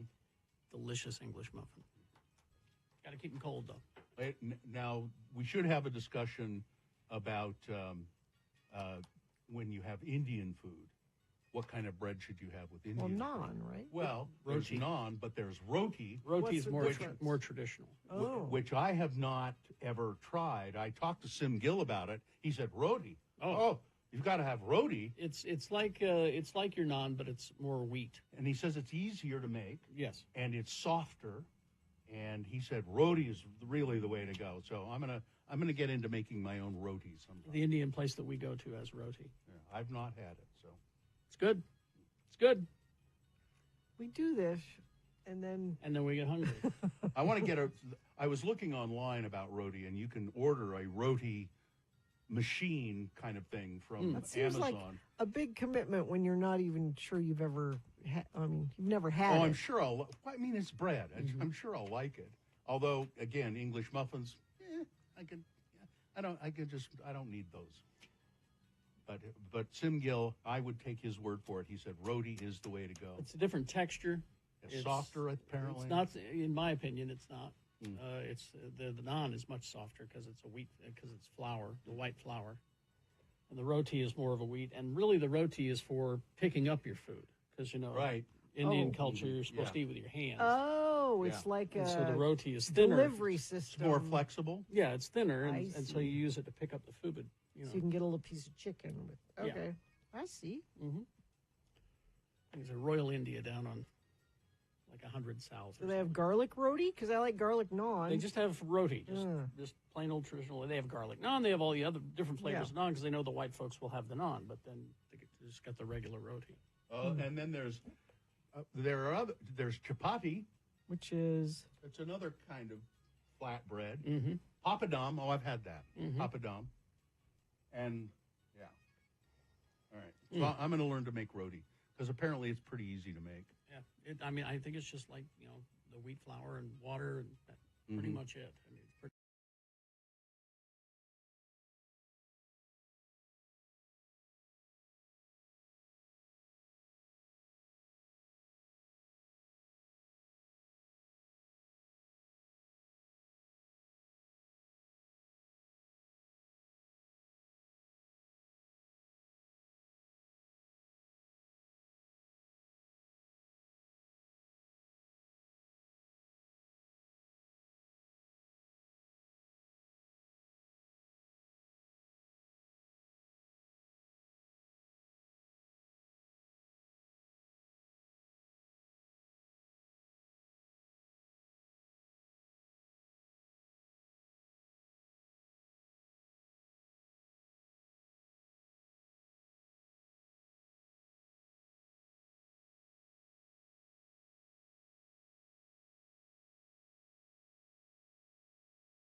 On this day in 1968, Tim Burgess, singer-songwriter with the English indie rock band The Charlatans.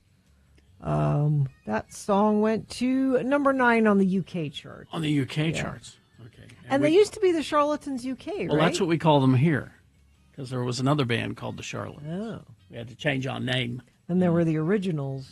But then we found out there was another band called The Originals, so The we regulars? called ourselves The New Originals.